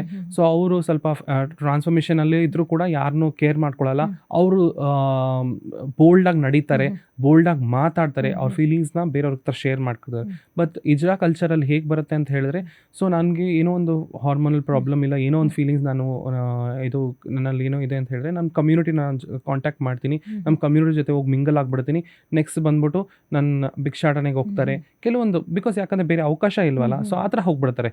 ಸೊ ಅಷ್ಟೊಂದು ಲ್ಯಾಕ್ ಆಫ್ ಎಜುಕೇಷನು ಆ ಥರ ಇಲ್ದಿರೋರು ಆ ಥರ ಹೋಗ್ಬಿಡ್ತಾರೆ. ಸೊ ಕೆಲವೊಬ್ರು ಎಜುಕೇಟೆಡ್ ಆಗಿರೋರು ಕೂಡ ಫೋರ್ಸ್ಫುಲಿ ಕೂಡ ಹೋಗೋ ಚಾನ್ಸಸ್ ಇರುತ್ತೆ. ಇವಾಗೆಲ್ಲ ಅದು ಕೆಲವೊಂದು ವಿಷಯಗಳು ಇವಾಗ ಸಾಕಷ್ಟು ಬದಲಾಗಿದೆ. ಹೌದು, ತುಂಬಾ ಬದಲಾಗಿದೆ ಮ್ಯಾಮ್. ತುಂಬಾ ಫೀಲ್ಡ್ ಅಲ್ಲಿ, ಫ್ಯಾಷನ್ ಫೀಲ್ಡ್ ಅಲ್ಲಿ ಇದ್ದಾರೆ. ಹೌದು, ತುಂಬಾ ಫೀಲ್ಡ್ ಅಲ್ಲಿ ಇದ್ದಾರೆ. ಇಲ್ಲಿ ಬೆಂಗಳೂರು ಸಿಟಿಯಲ್ಲಿ ಮಾತ್ರ ಅಲ್ಲ, ಗ್ರಾಮಾಂತರದಲ್ಲೂ ತುಂಬಾ ಜನ ಏನಂತಾರೆ, ಕುರಿ ಮತ್ತೆ ಇದು ಹಸು ಸಾಕಾಣಿಕೆ, ಕೋಳಿ ಸಾಕಾಣಿಕೆ, ಮತ್ತೆ ಏನಂತಾರೆ ಬೆಲೆ ಇದೆಲ್ಲ ಮಾಡೋದು, ಅಗ್ರಿಕಲ್ಚರ್ ಎಲ್ಲ ಮಾಡ್ಕೊಂಡು ತುಂಬ ಜನ ಇದ್ದಾರೆ. ಟ್ರಾನ್ಸ್ ಕಮ್ಯುನಿಟಿ ನೀವು ಲಿಫ್ಟ್ ತಗೊಳ್ತಾ ಹೋಗ್ತಾ ಇದ್ದಾರೆ. ಆ್ಯಕ್ಚುಲಿ ಯಾರು ಲೈಟಿಗೆ ಬಂದಿಲ್ಲ, ಲೈಮ್ ಲೈಟಿಗೆ ಬಂದಿಲ್ಲ, ಅವ್ರ ಮುಖಗಳು ಪರಿಚಯ ಆಗಿಲ್ಲ, ಅವ್ರ ವಾಯ್ಸ್ ಕೇಳ್ತಾ ಇಲ್ಲ. ಬಟ್ ಎಲ್ಲರೂ ಕೆಲಸ ಮಾಡ್ಕೊಳ್ತಾ ಬರ್ತಾ ಇದ್ದಾರೆ. ಸಣ್ಣ ಪುಟ್ಟ ಕೆಲಸ ಅದು ಅಟ್ಲೀಸ್ಟ್ ಒಂದು ಹೂವು ಕಟ್ಟೋದಾಗಲಿ, ಏನೇ ಒಂದು ಸಣ್ಣ ಪುಟ್ಟ ಕೆಲಸನಾದ ಮಾಡ್ತಿದ್ದಾರೆ. ಸೊ ನಾನು ಇವಾಗ ಬಂದ್ಬಿಟ್ಟು ತುಂಬ ಇವೆಂಟ್ಸ್ ಮಾಡ್ತಾ ಇದ್ದೀನಿ ಕಾರ್ಪೊರೇಟ್ ಕಂಪ್ನೀಸಲ್ಲಿ ಬಂದ್ಬಿಟ್ಟು. ಇವಾಗ ನಾವು ಕಮ್ಯುನಿಟಿ ಬೇಸಿಸ್ ಪೀಪಲ್ನೇ ಕರ್ಕೊಂಡು ಹೋಗಿ ನೇಲ್ ಆರ್ಟು, ಆಮೇಲೆ ಹೇರ್ ಸ್ಟೈಲಿಂಗು, ಫೇಸ್ ಪೇಂಟಿಂಗ್, ಆ ಥರ ಎಲ್ಲ ಇವೆಂಟ್ಸ್ ಎಲ್ಲ ಮಾಡ್ಕೋತಾ ಇದ್ದೀನಿ. ಸೊ ಆ ಥರ ನಾವು ಕೆಲಸದಲ್ಲಿ ನಾವು ಎಲ್ಲರೂ ತೊಡಗಿಸ್ತಾ ಬರ್ತಾ ಇದ್ದಾರೆ. Very nice. ಆಕ್ಚುಲಿ ನೀವು ತುಂಬಾ ಚೆನ್ನಾಗಿ ಹೇಳಿದ್ರಿ. ಅಂದ್ರೆ ಎಜುಕೇಶನ್ ಇತ್ತು ಅಂತಂದ್ರೆ ನಾವ್ ಯಾವ್ದಾದ್ರು ಫೀಲ್ಡ್ ನಲ್ಲಿ ಶೈನ್ ಆಗ್ಬೋದು. ನೀವೇನ್ ಓದಿದಿರಿ? ಅಂಡ್ ಈ ಓದ್ದಲೇ ಇರೋರಿಗೆ, ಅಂದ್ರೆ ಸ್ವಲ್ಪ ಭಯ ಪಟ್ಕೊಂಡು ಸ್ಕೂಲಿಗೆ ಹೋಗೋದಿಕ್ಕೆ ಅಥವಾ ಕಾಲೇಜಿಗೆ ಹೋಗೋದಿಕ್ಕೆ ಭಯ ಪಟ್ಕೊಂತಾರಲ್ಲ, ಅವ್ರಿಗೆ ಏನು ಹೇಳಕ್ಕೆ ಇಷ್ಟಪಡ್ತೀನಿ? ನಾನು ಏನಂತೀನಿ, ನಾನು ಎಜುಕೇಷನ್ ಬಂದು BCom ಕಂಪ್ಲೀಟ್ ಆಗಿದೆ. ಸೊ ನಾನು ಏನೇ ಇಷ್ಟಪಡ್ತೀನಿ ಅಂದರೆ, ಎಜುಕೇಷನ್ ಇಸ್ ಬೇಸ್. ಒಂದು ಪಿಲ್ಲರ್ಗೆ, ಒಂದು ಬಿಲ್ಡಿಂಗ್ಗೆ ಒಂದು ಪಿಲ್ಲರೇ ಎಜುಕೇಷನು. ಅದು ಇಂಪಾರ್ಟೆಂಟ್, ವೆರಿ ಇಂಪಾರ್ಟೆಂಟ್. ಅಟ್ಲೀಸ್ಟ್ ಅದ್ರ ಬಗ್ಗೆ ನಿಮಗೆ ಒಂದು ವಿಷಯ ಬಗ್ಗೆ ತಿಳ್ಕೊಳ್ತೀರಾ. So education is knowledge.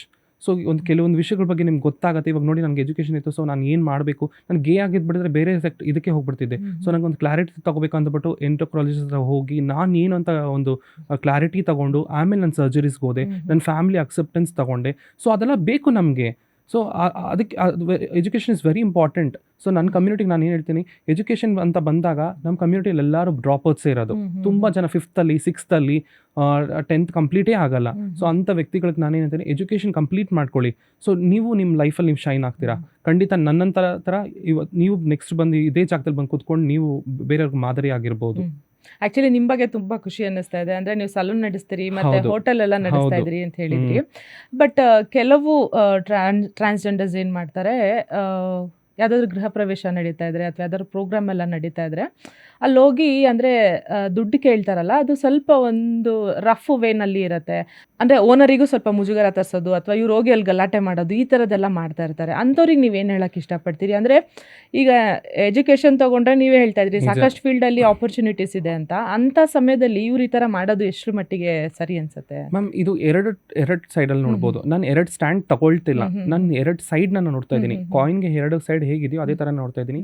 So ಆ ಟ್ರಾನ್ಸ್ ಪರ್ಸನ್ ಯಾರು ಇವತ್ತು ಹೋಗ್ಬಿಟ್ಟು ಜಗಳ ಮಾಡ್ತಾರೋ ಅವ್ರಿಗೆ ಬಂದ್ಬಿಟ್ಟು ಒಂದು ಹಿಂದೆಗಡೆ ಯಾವ ಪ್ರಾಬ್ಲಮ್ಸ್ ಇದೆ ಅಂತ ಹೇಳೋಕ್ಕಾಗಲ್ಲ. ನಮಗೆ ಏನಾಗುತ್ತೆ ಅಂತ ಹೇಳಿದ್ರೆ, ಇವಾಗ ಬಂದ್ಬಿಟ್ಟು ನಾರ್ಮಲ್ ಕಲ್ಚರಲ್ಲಿ ಹೆಂಗಿರುತ್ತೆ ಅಂದರೆ, ತಂದೆ ತಾಯಿ ಬಂದು ಮಕ್ಕಳನ್ನ ಸಾಕ್ತಾರೆ. ಇದ್ರಲ್ಲಿ ನಾವೇನು ಮಾಡ್ತೀವಿ ಅಂದರೆ, ಮಕ್ಕಳು ಬಂದ್ಬಿಟ್ಟು ತಂದೆ ತಾಯಿ ಥರ ನಾವು ಗುರು ಅಂತ ನಾವು ಏನು ಹೇಳ್ತೀವಿ, ಅವ್ರನ್ನ ನಾವು ಸಾಕಬೇಕಾಗತ್ತೆ. ಸೊ ಅವ್ರು ಏನು ಹೆಲ್ತ್ ಇಶ್ಯೂಸ್ ಇದೆ, ಸೊ ನಮ್ಮಲ್ಲಿ ಎಷ್ಟು ಜನ ಗುಂಪಾಗಿರ್ತೀವಿ. ಸೊ ಮನೆ ಇವಾಗ ಒಂದು ಬೆಂಗಳೂರಲ್ಲಿ ಬದುಕಬೇಕು ಅಂತ ಹೇಳಿದ್ರೆ ಎಷ್ಟು ಕಷ್ಟ ಗೊತ್ತಾ? ಸೊ ಒಂದೊತ್ತು ಊಟಕ್ಕೂ ತುಂಬ ಕಷ್ಟ ಆಗುತ್ತೆ, ಒಂದು ಬಾಡಿಗೆ ಕಟ್ಕೊಂಡು ಬದುಕು ಕಟ್ಕೋಬೇಕಂದ್ರೆ ತುಂಬ ಕಷ್ಟ ಇದೆ. ಸೊ ಅದರಲ್ಲಿ ಈ ಥರ ಎಲ್ಲ ಬರಬೇಕಂದ್ರೆ ತುಂಬ ಕಷ್ಟ ಇದೆ ಮ್ಯಾಮ್. ಸೊ ನಾನು ನನ್ನ ಕಮ್ಯುನಿಟಿಗೂ ನಾನು ಏನಂತೀನಿ ಅಂತ ಹೇಳಿದ್ರೆ, ತುಂಬ ತಪ್ಪು. ಹ್ಮ್. ಕೆಲವೊಬ್ರು ಮಾಡೋದು ತುಂಬ ತಪ್ಪು. ಕೆಲವೊಬ್ರು ಮಾಡೋ ಕೆಲಸದಿಂದ ಇಡೀ ನಮ್ಮ ಸಮುದಾಯಕ್ಕೆ ತುಂಬ ಕೆಟ್ಟ ಹೆಸರು. ನಾನು ಏನಂತೀನಿ, ಸೊ ಓಕೆ, ಒಂದು ಮನೆ ಕಟ್ಟಿದ್ದಾರೆ ಅಂದರೆ ಅವ್ರು ಎಷ್ಟು ಕನಸಿಂದ ಒಂದು ಮನೆ ಕಟ್ಟಿರ್ತಾರೆ. ಯೋಚನೆ ಮಾಡಿ, ಆ ಮನೆ ಒಬ್ಬರು ವ್ಯಕ್ತಿಗೆ ನಾನೊಂದು ಕನಸು ಅಂತ ಹೇಳಿದ್ರೆ ಒಂದು ಮನೆ ಕಟ್ಟಬೇಕಪ್ಪ, ನನ್ನ ಮಕ್ಕಳನ್ನ ಚೆನ್ನಾಗಿ ಸಾಕಬೇಕಪ್ಪ, ಆ ಮನೆಯಲ್ಲಿ ನಾವು ಬದುಕಬೇಕು, ಆ ಫ್ಯಾಮಿಲಿ ಅನ್ನೋದು ಅದರಲ್ಲಿ ಹೋಗ್ತಾ ಬರ್ತಾ ಇರುತ್ತೆ. ಸೊ ಅಂಥ ಟೈಮಲ್ಲಿ ನಾವು ಆ ಮನೇಲಿ ಹೋಗ್ಬಿಟ್ಟು ಇಂಥ ಘಟನೆಗಳು ನಡೆದ್ಬಿಟ್ರೆ ಅವ್ರ ಮೈಂಡಲ್ಲಿ ಒಂಥರ ಆಗ್ಬಿಡುತ್ತೆ, ಎಂತೋ ಈ ಥರ ಕೆಟ್ಟ ಸಕುನ ಆಗೋಯ್ತಲ್ಲ ಆ ಥರ ಎಲ್ಲ ಬಂದ್ಬಿಡುತ್ತೆ. ಸೊ ಅದಕ್ಕೆ ನಾನು ಹೇಳ್ತೀನಿ, ನನ್ನ ಕಮ್ಯುನಿಟಿಯವ್ರಿಗೆ ನಾನು ರಿಕ್ವೆಸ್ಟ್ ಮಾಡ್ಕೋತೀನಿ, ಕೆಲವೊಬ್ರು ಹೋಗಿ ಪ್ರೀತಿಯಿಂದ ಅವ್ರು ಕೊಟ್ಟಷ್ಟು ಇಸ್ಕೊಬರ್ತಾರೆ. ಸೊ ನನ್ನ ಜನಸಾಮಾನ್ಯರಿಗೆ ಏನು ಹೇಳ್ತೀನಿ ಅಂದರೆ, ನೀವು 10 ರೂಪಾಯಿ ಕೊಡ್ತೀರಲ್ಲ, ಅದನ್ನು ಸೇರಿಸಿ ಒಂದು 50 ರೂಪಾಯಿ ಸೇರಿಸಿ ಕೊಟ್ಬಿಡಿ, ಅವ್ರು ಖುಷಿಯಿಂದ ಹೋಗಲಿ. ಸೊ ಇದು ದಬ್ಬಾಳಿಕೆ ಮಾಡೋದು ತುಂಬ ತಪ್ಪು. ನಮ್ಮ ಕಮ್ಯುನಿಟಿಯವ್ರಿಗೆ ನಾನು ಏನಂತೀನಿ ಅಂದರೆ, ನೀವು ಹೋಗಿ ಫೋರ್ಸ್ಫುಲ್ ಆಗಿ ನೀವೇನು ಕೊಟ್ಟಿಟ್ಟಿಲ್ಲ ಅವ್ರ ಹತ್ರ ಹೋಗಿ ಇಸ್ಕೊಬರೋಕ್ಕೆ. ಸೊ ಕಾನೂನು ರೀತಿಯಿಂದನೂ ಇದು ತುಂಬ ನಾವು ಮಾಡಿದ್ದೀವಿ. ಯಾಕಂದರೆ ಅವ್ರನ್ನ ಫೋರ್ಸ್ಫುಲ್ ಆಗಿ ಹೋಗಿ ಕಿತ್ತಾಕೊಳ್ಳೋದು, ಹೊಡೆದಾಡೋದು, ಅವ್ರು ಅದೊಂದು ಖುಷಿ ಸಂಭ್ರಮ, ಅದೊಂದು ಫೆಸ್ಟಿವಲ್ ಥರ ಅವ್ರಿಗೆ. ಸೊ ಅಂಥ ಟೈಮ್ನ ನಾವು ಕೆಡಿಸ್ಬಿಟ್ಟು ಬಂದುಬಿಟ್ರೆ ಅವ್ರ ಲೈಫ್ ಫುಲ್ ಅದನ್ನು ಯೋಚನೆ ಮಾಡ್ತಾ ಇರ್ತಾರೆ. ನಮ್ಮ ಬಗ್ಗೆನೂ ಕೆಟ್ಟ ಅಭಿಪ್ರಾಯ ಬಂದ್ಬಿಡುತ್ತೆ. ಸೊ ಒಳ್ಳೆಯವ್ರಿಗೂ ಕೆಟ್ಟ ಅಭಿಪ್ರಾಯ, ಒಳ್ಳೆಯವ್ರ ಮೇಲೇನು ಒಂದು ಬ್ಯಾಡ್ ಒಪಿನಿಯನ್ ಬಂದ್ಬಿಡುತ್ತೆ. ಎಲ್ಲರೂ ಒಂದೇ ಥರ. ಇವಾಗ ನಾನು ಅಂಗಡಿಲಿ ಕೂತಿರ್ತೀನಿ, ನಾನು ಕ್ಯಾಶಲ್ಲಿ ಕೂತಿರ್ತೀನಿ, ನನಗೆ ಈ ಇನ್ಸಿಡೆಂಟೇ ಗೊತ್ತಿರಲ್ಲ, ಇದು 2-3 ಸತಿ ನನಗೆ ಆಗಿದೆ. ಬಂದ್ಬಿಟ್ಟು ನಿಮ್ಮವ್ರು ಬಂದ್ಬಿಟ್ಟು ಇಲ್ಲಿ ನೋಡಿ ಮಾಡ್ಬಿಟ್ಟು ಹೋದ್ರು ಅಂತ ಹೇಳ್ತಾರೆ. ಅವಾಗ ನಾನು ಶಾಕ್ ಆಗಿ ಕೇಳ್ತೀನಿ, ಯಾರು ಮೋರವರ್ ನನ್ಗೆ ಗೊತ್ತೇ ಇಲ್ಲ ಆ ವಿಷಯ, ಆ ಘಟನೆ ಬಗ್ಗೆನೂ ಗೊತ್ತಿಲ್ಲ, ಅವ್ರು ಯಾರು ಅಂತಾನೆ ಗೊತ್ತಿಲ್ಲ. ಸೊ ಅಂಥ ಟೈಮಲ್ಲಿ ನನ್ನ ಬಂದ್ಬಿಟ್ಟು ನನ್ನ ಪಾಯಿಂಟ್ ಔಟ್ ಮಾಡಿ ಹೇಳ್ತಾರೆ. ಸೊ ಅವಾಗ ನನಗೆ ಎಂಡ್ ಆಫ್ ದ ಡೇ ಇದು ನನ್ನ ಕಮ್ಯುನಿಟಿ, ಇವಾಗ ನಾನು ಅದ್ರ ಬಗ್ಗೆ ಮಾತಾಡಬೇಕಾಗತ್ತೆ. I also have that responsibility. ಅದ್ರ ಬಗ್ಗೆ ನಾನು ಎಚ್ಚರಿಕೆ ವಹಿಸಬೇಕು, ಅದ್ರ ಬಗ್ಗೆ ಏನು ಮಾಡಬೇಕು ಅಂತ ನಾವು ಥಿಂಕ್ ಮಾಡಬೇಕಾಗುತ್ತೆ ಆಸ್ ಎ ಕಮ್ಯುನಿಟಿ ಪರ್ಸನ್ ಆಗಿ, ಅಲ್ವಾ? ಸೊ ನನ್ನ ಕಮ್ಯುನಿಟಿಗೆ ನಾನು ಅದೇ ಹೇಳ್ತಾ ಇರೋದು, ತಪ್ಪಾಗಿ ಹೋದ್ರೆ ಕಾನೂನು ಮುಂದೆ ನಾವು ಎಲ್ಲರೂ ಚಿಕ್ಕವರು, ಕಾನೂನು ಮುಂದೆ ನಾವು ಸಣ್ಣವರು, ನೀವು ಸಣ್ಣವರು, ಎಲ್ಲರೂ ಸಣ್ಣವರು. ಕಾನೂನು ಬದ್ಧವಾಗಿ ನಡ್ಕೋಬೇಕಾಗತ್ತೆ. ಯಾರಿಗೂ ಫೋರ್ಸ್ಫುಲಿ ಕೇಳಕ್ಕೆ ಹೋಗ್ಬೇಡಿ, ಪ್ರೀತಿಯಿಂದ ಅವ್ರು ಕೊಟ್ಟಷ್ಟು ಇಸ್ಕೊಂಬನ್ನಿ, ಅಷ್ಟೇ ನಾನು ಹೇಳ್ತೀನಿ. ಓಕೆ, ಈಗ ನಿಮ್ಮ ಅಂದರೆ ನೀವು ಆ ವಿಚಾರದಲ್ಲಿ ತುಂಬ ಲಕ್ಕಿದ್ದೀರಿ ಅಂತ ನಾನು ಹೇಳಿದೆ. ಅಂದರೆ ಮನೆಯವರು ನಿಮ್ಮನ್ನ ಅಕ್ಸೆಪ್ಟ್ ಮಾಡಿಕೊಂಡ್ರು. ಬಟ್ ಕೆಲವ್ರು ಏನಾಗುತ್ತೆ, ಮನೆಯಿಂದ ಹೊರಗೆ ಹಾಕೋದು, ಅವರಿಗೆ ನೆಲೆ ಇರೋದಿಲ್ಲ. ಇವಾಗ ಸಣ್ಣ ಮಕ್ಳನ್ನೆಲ್ಲ ಅಂದರೆ ಲೈಕ್ ಒಂದು 12-13 ವರ್ಷದವ್ರನ್ನೆಲ್ಲ ಮನೆಯಿಂದ ಹೊರಗೆ ಹಾಕ್ಬಿಟ್ರೆ ಪಾಪ ಅವರೆಲ್ಲೂ ಹೋಗೋದಿಕ್ಕೇನು ಗೊತ್ತಾಗೋದಿಲ್ಲ. ಸೊ ನೀವು ಅಂಥ ಪೇರೆಂಟ್ಸಿಗೆ ಏನು ಹೇಳಕ್ಕೆ ಇಷ್ಟಪಡ್ತೀನಿ? ನಾನು ಫಸ್ಟ್ ಆಫ್ ಆಲ್ ಕೌನ್ಸಿಲಿಂಗ್ ಬಂದ್ಬಿಟ್ಟು ನಮ್ಮ ಕಮ್ಯುನಿಟಿಗಿಂತ ಪ್ಯಾರೆಂಟ್ಸ್ಗೂ ಕೊಡಬೇಕು ಅಂತ ಅನ್ಕೋತೀನಿ. ಫಸ್ಟ್ ಆಫ್ ಆಲ್ ನಿಮ್ಮ ಮಕ್ಕಳವರು, ಸೊ ನಿಮ್ಮ ಕುಡಿ, ನಿಮ್ಮ ರಕ್ತ, ಓಕೆನಾ? ಟ್ರಾನ್ಸ್ ಆಗಿ ಹುಟ್ಟಬೇಕು ಅಂತ ಹೇಳ್ಬಿಟ್ಟು ನಾನೇನು ಹುಟ್ಟಿರಲ್ಲ. ಸೊ ನಮ್ಮಲ್ಲಿ ಆಗಿರೋ ಅದು ಏನಂತಾರೆ ಸೈಂಟಿಫಿಕಲಿ XY ಕ್ರೋಮೋಸೋಮ್ಸ್ ಅದು ಏನೇನೋ ಇದೆ ಸೈಂಟಿಫಿಕಲ್ ಆಗಿ ಹೋದಾಗ. ಸೊ ನೀವು ಯೋಚನೆ ಮಾಡಿ, ಒಂದು ಮಗು ನೀವು ಹೊರಗಡೆ ಹಾಕ್ಬಿಟ್ರೆ ಅದು ಯಾವ ಥರ ಒಂದು ಒಳ್ಳೆ ಜಾಗದಲ್ಲಿ ಹೋದರೆ ಒಳ್ಳೆ ಥರ ಬೆಳವಣಿಗೆ ಬರುತ್ತೆ, ಕೆಟ್ಟ ಜಾಗದಲ್ಲಿ ಹೋದರೆ ಕೆಟ್ಟ ಬದಲಾವಣೆಗಳೇ ಆಗುತ್ತೆ. ಸೊ ಅದರಿಂದ ಒಂದು ಕಾನೂನು ತರಬೇಕು ಮೇಡಮ್. ನಾನೇನಂತೀನಿ, ಇವಾಗ ನಿಮ್ಮ ಮಕ್ಕಳು ಅವ್ರು ನೀವೇ ಎತ್ತಿರೋರು, ಸರಿನೋ ತಪ್ಪು, ಇವಾಗ ಅವ್ರಿಗೆ ಏನಾದ್ರು ಫಿಸಿಕಲಿ ಚಾಲೆಂಜ್ಡ್ ಆಗಿದ್ರೆ, ಬೇರೆ ಏನಾದ್ರು ಇದ್ರೆ, ನಾವು ಮೆಂಟಲಿ ಚಾಲೆಂಜ್ಡ್ ಅಪ್ಪ, ನಮ್ಮಂಥವ್ರನ್ನ ನಿಮ್ಮ ಮನೇಲಿ ಸಾಕಲೇಬೇಕು ಅಂತ ಕಾನೂನು ತರಲೇಬೇಕು. ಯಾಕೆ ಮನೆಯಿಂದ ಹೊರಗಡೆ ಹಾಕ್ತೀರಾ? ಅದರಿಂದ ತಾನೇ ಸೊಸೈಟಿಗೆ ಬೇರೆ ಇದಾಗುತ್ತೆ. ಸೊ ನೀವು ಬೇರೆಯವ್ರ ಬಗ್ಗೆ ಥಿಂಕ್ ಮಾಡ್ತೀರಾ. ಅದೇ ಮಗುಗೆ ಶಿಕ್ಷಣ ಕೊಟ್ಟು ನೀವು ಕೆಲಸ ಮಾಡೋ ಅಂತ ಕೊಟ್ಟರೆ ಅವ್ರು ಮಾದರಿ ಆಗಿರ್ತಾರೆ ನಿಮ್ಮ ಫ್ಯಾಮಿಲಿಗೆ. ಇವಾಗ ನಮ್ಮ ಫ್ಯಾಮಿಲಿಯಲ್ಲಿ ಎಷ್ಟೋ ಸ್ವಲ್ಪ ಅಕ್ಸೆಪ್ಟ್ ಮಾಡಿಕೊಂಡು ನಾನು ಅವ್ರದ್ದು ಅರ್ಥ ಮಾಡಿಕೊಂಡು ಎಲ್ಲ ಬಂದಿದ್ದಕ್ಕಿಂತ ನನಗೊಂದು ಅವಕಾಶ ಸಿಕ್ಕಿ ಇವತ್ತು ನಾನು ಈ ಜಾಗದಲ್ಲಿ ಇದ್ದೀನಿ. ಸೊ ಅದೇ ಥರ ಅವ್ರಿಗೂ ಒಂದು ಅವಕಾಶ ಮಾಡಿಕೊಡಿ, ಅವರು ಶೈನ್ ಆಗ್ತಾರೆ ಅವ್ರ ಲೈಫಲ್ಲಿ. ಓಕೆ, ಐಶ್ವರ್ಯ ಮ್ಯಾಮ್, ನೀವು ಹೇಳ್ತಾ ಇದ್ರಿ ಅಂದರೆ ಈ ಥರದ್ದು ಒಂದು ವಿಚಾರ ಗೊತ್ತಾದಾಗ ತಂಗಿ ಮದುವೆ ಆಗೋರ್ಗೂ ವೆಯ್ಟ್ ಮಾಡಿ ಆಮೇಲೆ ಟ್ರಾನ್ಸ್ಫಾರ್ಮೇಷನಿಗೆ ಹೋದೆ ನಾನು ಅಂಥೇಳಿ. ಸೊ ನಿಮಗೆ ಅಂದರೆ ಇವಾಗ ಎಷ್ಟೊಂದು ಜನ ಅವರ ಬ್ಯೂಟಿ ಎಲ್ಲ ಚೇಂಜ್ ಮಾಡ್ಕೊತಾರೆ, ಅವ್ರ ವಾಯ್ಸ್ ಚೇಂಜ್ ಮಾಡ್ಕೊತಾರೆ. ಸೊ ಆ ಸರ್ಜರಿಗಳೆಲ್ಲ ಏನೇನಿದೆ ಅಂದರೆ ನೀವು ಆ ಥರದ್ದು ಯಾವುದಾದ್ರೂ ಮಾಡಿಸ್ಕೊಂಡ್ರಾ, ಹೇಗೆ? ನಮ್ದ್ರಲ್ಲಿ ಸರ್ಜರೀಸ್ ಅಂದರೆ ಮಲ್ಟಿಪಲ್ ಸರ್ಜರೀಸ್ ಇದ್ರೆ ದುಡ್ಡು ಕೊಟ್ಟಷ್ಟು ನಿಮ್ಗೆ ಯಾವ್ದಾದ್ರು ಬೇಕೋ ಇವಾಗೆಲ್ಲ ಸಿಕ್ಬಿಡುತ್ತೆ. ಸೊ ಅದೇ ಥರ ಟ್ರಾನ್ಸಲ್ಲಿ ಏನಾಗುತ್ತೆ ಅಂತ ಹೇಳಿದ್ರೆ 2 ಸರ್ಜರಿ ಮೇನ್ ಸರ್ಜರೀಸ್ ಆಗುತ್ತೆ. ಸೊ ಒಂದು ಬಾಟಮ್ ಸರ್ಜರಿ ಮೇನ್ ಆಗುತ್ತೆ, ಮತ್ತು ಬ್ರೆಸ್ಟ್ ಇಂಪ್ಲಾಂಟ್ಮೆಂಟ್ ಅನ್ನೋದು ಮೇನ್ ಆಗುತ್ತೆ. ಸೊ ಅದ್ರ ಹೊರತುಪಟ್ಟು ಇವಾಗ ಅಡ್ವಾನ್ಸ್ ಸರ್ಜರೀಸ್ ಎಲ್ಲ ಬಂದಿದೆ, ಲೈಕ್ ವಾಯ್ಸ್ ಮಾಡ್ಯುಲೇಷನ್. ಇವಾಗ ಆಡಮ್ಸ್ ಆ್ಯಪಲ್ನ ರಿಮೂವ್ ಮಾಡಿ ಒಂದು ಫೆಮಿನೈನ್ ವಾಯ್ಸ್ ಆಗಿ, ಇವಾಗ ನೋಡಿದ್ರೆ ನನ್ನಲ್ಲಿ ಒಂಚೂರು ಮೆನ್ ಥರ ವಾಯ್ಸ್ ಇರುತ್ತೆ. ಸೊ ಆ ಫೆಮಿನಿಟಿನ ಕಂಪ್ಲೀಟಾಗಿ ತಂದು ಕೊಡ್ತಾರೆ. ಆಮೇಲೆ ನಾನು ಡಾಕ್ಟರ್ ಹತ್ರ ಹೋದಾಗ, ಸ್ಟಾರ್ಟಿಂಗಲ್ಲಿ ಕನ್ಸಲ್ಟೇಷನ್ಗೆಲ್ಲ ಹೋದಾಗ, ನಿಮ್ಮ ಸ್ಪರ್ಮ್ಸ್ ಬೇಕಾದ್ರೆ ಸ್ಟೋರ್ ಮಾಡಿರ್ಬೋದು, ಅದಕ್ಕೆ ಇನ್ಶೂರೆನ್ಸ್ ಮಾಡ್ಕೋಬೋದು ಅಂತೆಲ್ಲ ಹೇಳಿದರು. ಬಿಕಾಸ್ ಯಾಕಂದರೆ ಫ್ಯೂಚರಲ್ಲಿ ಯಾವ ಥರ ಅಡ್ವಾನ್ಸ್ ಟ್ರೀಟ್ಮೆಂಟ್ಸ್ ಬರ್ಬೋದು, ಬಿಕಾಸ್ ಬ್ರೆಸ್ಟ್ ಮಿಲ್ಕ್ ಕೂಡ ಅಡ್ವಾನ್ಸ್ ಟ್ರೀಟ್ಮೆಂಟ್ಸು ಬರ್ಬೋದು ಅಂತ ನಾನು ಕೇಳ್ಪಟ್ಟಿದ್ದೀನಿ. But I am not sure whether it is right or wrong. ಆಮೇಲೆ ಅದೇ ಥರ ಸೆರಗಸಿ ಥರನೂ ನಾವು ಕೂಡ ಯೂಟ್ರಸ್ ಥರ ಇದು ಮಾಡಿಕೊಂಡು ನಾವೇ ಸ್ವಂತ ಮಕ್ಕಳನ್ನ ಆಡ್ಕೋಬೋದು ಅಂತಲೂ ತುಂಬ ಸರ್ಜರೀಸ್ ಬಗ್ಗೆ ಎಲ್ಲ ನಮಗೆ ಇನ್ಫಾರ್ಮೇಷನ್ ಕೊಟ್ಟಿದ್ರು. ಸೊ ನಮ್ಮ ಸ್ಪರ್ಮ್ಸ್ನ ಕೂಡ ಬೇಕಾದ್ರೆ ಸೆರಗಸಿ ಟೈಪಲ್ಲಿ ನಾವು ಮಕ್ಕಳು ಮಾಡ್ಕೋಬೋದು, ನಮ್ಮ ಒಂದು ಇದನ್ನ ಆ ಥರ ನಾವು ಹೇಳಿದ್ದಾರೆ. ಹಿಂಗೆ ಇದೆಲ್ಲ ತುಂಬ ಎಕ್ಸ್ಪೆನ್ಸಿವ್ ಮ್ಯಾಮ್, ಅಂದರೆ ನೀವೆಷ್ಟು ಖರ್ಚು ಮಾಡಿದ್ರಿ? ಸೊ ನಾನು ಬಂದ್ಬಿಟ್ಟು ಮೋರ್ ದೆನ್ ಇವಾಗ ತನಕ ನೆನೆಸ್ಕೊಂಡ್ರೆ ಒಂದು 6 to 7 lakhs ಮೇಲೇನೆ ಆಗಿರ್ಬೋದು. So Okay. ನಾವು ಬಾಟಮ್ ಸರ್ಜರಿಗೆ ನಿಮಗೆ ಇಲ್ಲಾಂದ್ರೂ ನನಗೆ ಒಂದು 1.5 to 2 lakhs ಹತ್ರ ಆಗ್ಬಿಡುತ್ತೆ. ಆಮೇಲೆ ಬ್ರೆಸ್ಟ್ ಇಂಪ್ಲಾಂಟ್ಮೆಂಟ್ಸ್ ನಿಮಗೆ 2 lakhs ಮೇಲೆ ಆಗ್ಬಿಡುತ್ತೆ. So other surgeries like PRPs, ಇವಾಗ ಹೇರ್ಗೆಲ್ಲ PRPs ಎಲ್ಲ ಇದು ಮಾಡ್ಕೊಳ್ಳೋದು, ಸೊ ಆಮೇಲೆ ಲೇಸರ್ಗೆ ಹೋಗೋದು, ತುಂಬ ಟ್ರೀಟ್ಮೆಂಟ್ಸ್ ಇರುತ್ತೆ. ಸೊ ಅಂದ್ರೆ ಇದ್ರಲ್ಲಿ ಏನಾದ್ರು ಡೇಂಜರ್ ಆ ತರದ್ ಏನಾದ್ರು ಇದೆಯಾ, ಅಂದ್ರೆ ಏನಾದ್ರು ರಿಸ್ಕ್ ಫ್ಯಾಕ್ಟರ್ ಏನಾದ್ರು ಇದೆ ಇದರ ಸರ್ಜರಿಗೆ ಹೋದಾಗ? ಸೊ ಕೆಲವೊಂದು ರಿಸ್ಕ್ ಫ್ಯಾಕ್ಟರ್ಸ್ ಅಂತ ಹೇಳಿದಾಗ, ಸೊ ತುಂಬ ನಮ್ದ್ರಲ್ಲಿ ಏನಾಗ್ಬಿಡುತ್ತೆ, ಹಾರ್ಮೋನಲ್ ಪ್ರಾಬ್ಲಮ್ ಆಗ್ಬಿಡುತ್ತೆ. ಇವಾಗ ಟೆಸ್ಟಿಕಲ್ಸ್ ರಿಮೂವ್ ಮಾಡಿಬಿಡ್ತಾರೆ. ಸೊ ಒಂದು ಟ್ರಾನ್ಸ್ ಅಂದ ತಕ್ಷಣ ಟೆಸ್ಟಿಕಲ್ಸ್ ರಿಮೂವ್ ಮಾಡಿದಾಗ ಸೊ ಅವ್ರು ಏನಾಗುತ್ತೆ, ಹಾರ್ಮೋನ್ಸ್ ಕಂಪ್ಲೀಟ್ ಆಗಿ ಇಂಬ್ಯಾಲೆನ್ಸ್ ಆಗುತ್ತೆ. ಒಂದು ಹುಡುಗಿಗೇನೆ ಇವಾಗ ಬಿಯರ್ಡ್ ಗ್ರೋತು, PCOD ಪ್ರಾಬ್ಲಮ್ಸ್ ಎಲ್ಲ ಬಂದಾಗ ಅವ್ರು ಏನೇನೋ ಚೇಂಜಸ್ ಫೇಸ್ ಎಲ್ಲ ಕಾಣಿಸುತ್ತೆ, ಇಲ್ಲ ಬಾಡಿಯಲ್ಲಿ ಕೂಡ ಏನೇನೋ ಕಾಣಿಸುತ್ತೆ. ಅದೇ ಥರ ಒಂದು ಟ್ರಾನ್ಸ್ ಪರ್ಸನ್ಗೂ ಏನಾಗುತ್ತೆ ಅಂತ ಹೇಳಿದ್ರೆ, ಆಲ್ ಆಫ್ ಎ ಸಡನ್ ನನ್ನ ಬಾಡಿ ಬಂದ್ಬಿಟ್ಟು I put on weight. So ನಾನು ಬಂದ್ಬಿಟ್ಟು ಈ ಥರ ಇರಲಿಲ್ಲ, ನಾನು ತುಂಬ ಸ್ಲಿಮ್ ಆಗಿ ತುಂಬ ಚೆನ್ನಾಗಿದ್ದೆ. ಸೊ ಇವಾಗ ಸ್ವಲ್ಪ ನನಗೆ ತುಂಬಾ ಚೆನ್ನಾಗಿದ್ದೀರಾ. It's compliment. ತುಂಬ ದಪ್ಪ ಆಗ್ಬಿಡ್ತಾರೆ. So all of a sudden ಹೆಂಗಂದ್ರೆ ಒಂದು ಸರ್ಜರಿ ಆಗಿ ಒಂದು 2-3 yearsಗೆಲ್ಲ ಟಕ್ ಅಂತ ದಪ್ಪ ಆಗ್ಬಿಡ್ತಾರೆ. ನಾವು ಎಕ್ಸ್ಪೆಕ್ಟೇ ಮಾಡಿರೋಕ್ಕಿಲ್ಲ, ಅದು ತುಂಬ ಇದಾಗತ್ತೆ. ಸೊ ಅದಕ್ಕೆಲ್ಲ ಇವಾಗ ಏನಂತಾರೆ, ಹೊಟ್ಟೆ ಸಣ್ಣ ಮಾಡೋದು, ಕರಳು ಸಣ್ಣ ಮಾಡೋದು ಅಂತ ಟ್ರೀಟ್ಮೆಂಟ್ಸ್ಗೆಲ್ಲ ಹೋಗ್ತಾರೆ. ಅದು ಸ್ವಲ್ಪ ಡೇಂಜರ್ ಅಂತ ಅನಿಸುತ್ತೆ. ಅದು ಬಿಟ್ಟರೆ ಈ ಟ್ರಾನ್ಸ್ ವಿಮೆನ್ಗಿಂತ ಟ್ರಾನ್ಸ್ ಮೆನ್ಸಲ್ಲಿ ಕೆಲವೊಂದು ಪ್ರಾಬ್ಲಮ್ಸ್ ಇದೆ. ಸೊ ಅವರು ಹೋಗೋ ಸರ್ಜರೀಸ್ ಅದೆಲ್ಲ ತುಂಬ ಡೇಂಜರಸ್ ಸರ್ಜರೀಸ್. ನಾನು ತುಂಬ ನೋಡಿದ್ದೀನಿ ಕಣ್ಣಾರೆ. ಇವಾಗ ರೀಸೆಂಟಾಗಿ ಒಂದು ಕೇಸ್ ನೋಡಿದ್ದೆ, ಬ್ರೆಸ್ಟ್ ಇಂಪ್ಲಾಂಟ್ಮೆಂಟಲ್ಲಿ ಅದು ಪ್ಲಾಸ್ಟಿಕ್ ಬ್ರೆಸ್ಟ್ನ ಇಂಪ್ಲಾಂಟ್ ಮಾಡಿ ಪಾಪ ಫುಲ್ ಅದು ಇನ್ಫೆಕ್ಷನ್ ಆಗಿ ಅದನ್ನು ತೆಗೆಸ್ಬಿಟ್ಟಿದ್ರು. ಓಕೆ. ಅಂತ ಕೇಸಸ್ಸು ಇದೆ. ದುಡ್ಗೋಸ್ಕರ ಕೆಲವೊಬ್ರು ಏನ್ ಮಾಡ್ತಾರೆ ಅಂತ ಹೇಳಿದ್ರೆ ಇಂಥದ್ದು ಮಾಡ್ಬಿಡ್ತಾರೆ. ಸೊ ಅಂತ ಕೇಸಸ್ ನೋಡಿದ್ದೀನಿ. ಅಂದ್ರೆ ನೋಡಿ ಒಳ್ಳೆ ಡಾಕ್ಟರ್ ಹತ್ರ, ಹೌದು, ಒಳ್ಳೆ ಡಾಕ್ಟರ್ ಸ್ವಲ್ಪ ಹತ್ರ ಹೊಡಿ. expensive ಆದ್ರೂ. ಹೌದು.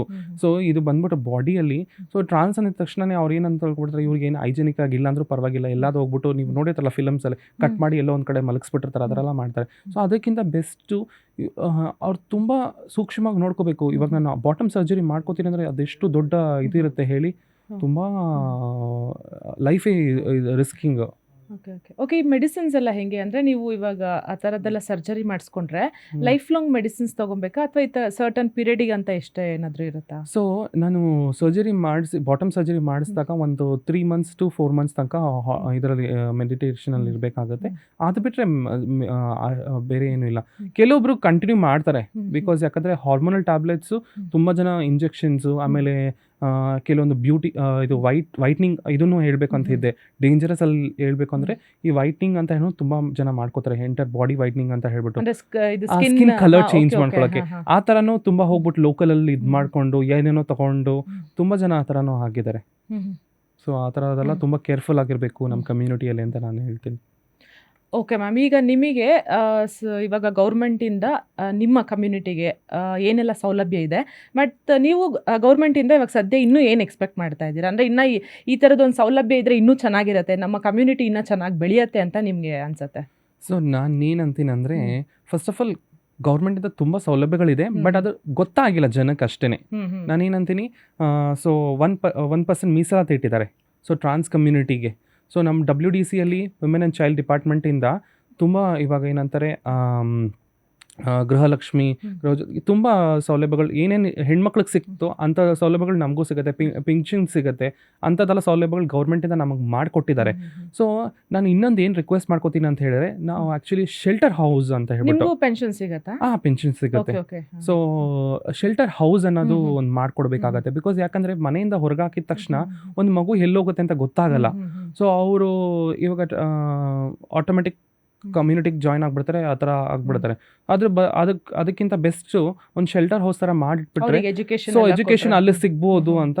ಇವಾಗ ತುಂಬ ಆರ್ಗನೈಸೇಷನ್ಸ್ ಇದೆ ಇವಾಗ ಬೆಂಗಳೂರಲ್ಲಿ, ಅವರು ಕೆಲಸಗಳು ತುಂಬ ಬರ್ತಾ ಇದ್ದಾರೆ, ಒಳ್ಳೆ ಕೆಲಸಗಳು ಬರ್ತಾ ಇದ್ದಾರೆ. ಬಟ್ ಗೌರ್ಮೆಂಟಿಂದ ಇದು ಮಾಡಿದ್ರೆ ತುಂಬ ಬೆನಿಫಿಟ್ ಆಗುತ್ತೆ ಅಂತ. ಓಕೆ. ಇವಾಗ ಸದ್ಯ ಗೌರ್ಮೆಂಟಿಂದ ಏನೇನೆಲ್ಲ ಫೆಸಿಲಿಟೀಸ್ ಇದೆ ಅದು ನಿಮ್ಮ ಕಮ್ಯುನಿಟಿ ಅವರಿಗೆ ಎಲ್ರಿಗೂ ಅದ್ರ ಬಗ್ಗೆ ಅವೇರ್ ಇದೆ? ಹೌದು, ಅದನ್ನೇ ಹೇಳ್ತಿದ್ದೀನಲ್ಲ, ಕೆಲವೊಬ್ರಿಗೆ ಮಾತ್ರ ಮಾಹಿತಿಗಳಿದೆ, ತುಂಬ ಜನಕ್ಕೆ ಅಷ್ಟೊಂದು ಇನ್ಫಾರ್ಮೇಶನ್ ಪಾಸ್ ಆಗಲ್ಲ. It is very rare. Because ಯಾಕಂದ್ರೆ ಇದು ನಮ್ದು ಇಜ್ರಾ ಕಲ್ಚರಲ್ಲಿ ಏನಾಗುತ್ತೆ ಅಂದ್ರೆ ಅಲಮಾರಿ ಜೀವನ.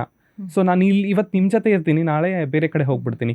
ಆ ಥರ ಅಲೆಮಾರಿ ಜೀವನ ಇರೋದ್ರಿಂದ ಯಾರು ಒಂದೇ ಸ್ಟಾಗ್ನೆಂಟ್ ಆಗಿ ಒಂದೇ ಜಾಗದಲ್ಲಿ ಇರಲ್ಲ. ಸೊ ಅದರಿಂದ ನಿಮ್ಮ ಅಡ್ರೆಸ್ಸಸ್ಸು ಒಬ್ಬೊಬ್ಬರ ಹತ್ರ ಐ ಡಿ ಪ್ರೂಫ್ಸೇ ತುಂಬ ಇರೋದೇ ತುಂಬ ಡೌಟ್ಫುಲ್. ಯಾಕಂದರೆ ಇವಾಗ ವೋಟರ್ ಐ ಡಿಸ್ ಇರಲ್ಲ ಅಂಥವ್ರಿಗೆಲ್ಲ ಇವಾಗ ನಮ್ಮ ಕೆಲವೊಂದು ಆರ್ಗನೈಸೇಷನ್ಸಿಂದ ವೋಟರ್ ಐ ಡಿಸ್ ಎಲ್ಲ ಮಾಡ್ಕೊಡ್ತಾ ಇದ್ದಾರೆ.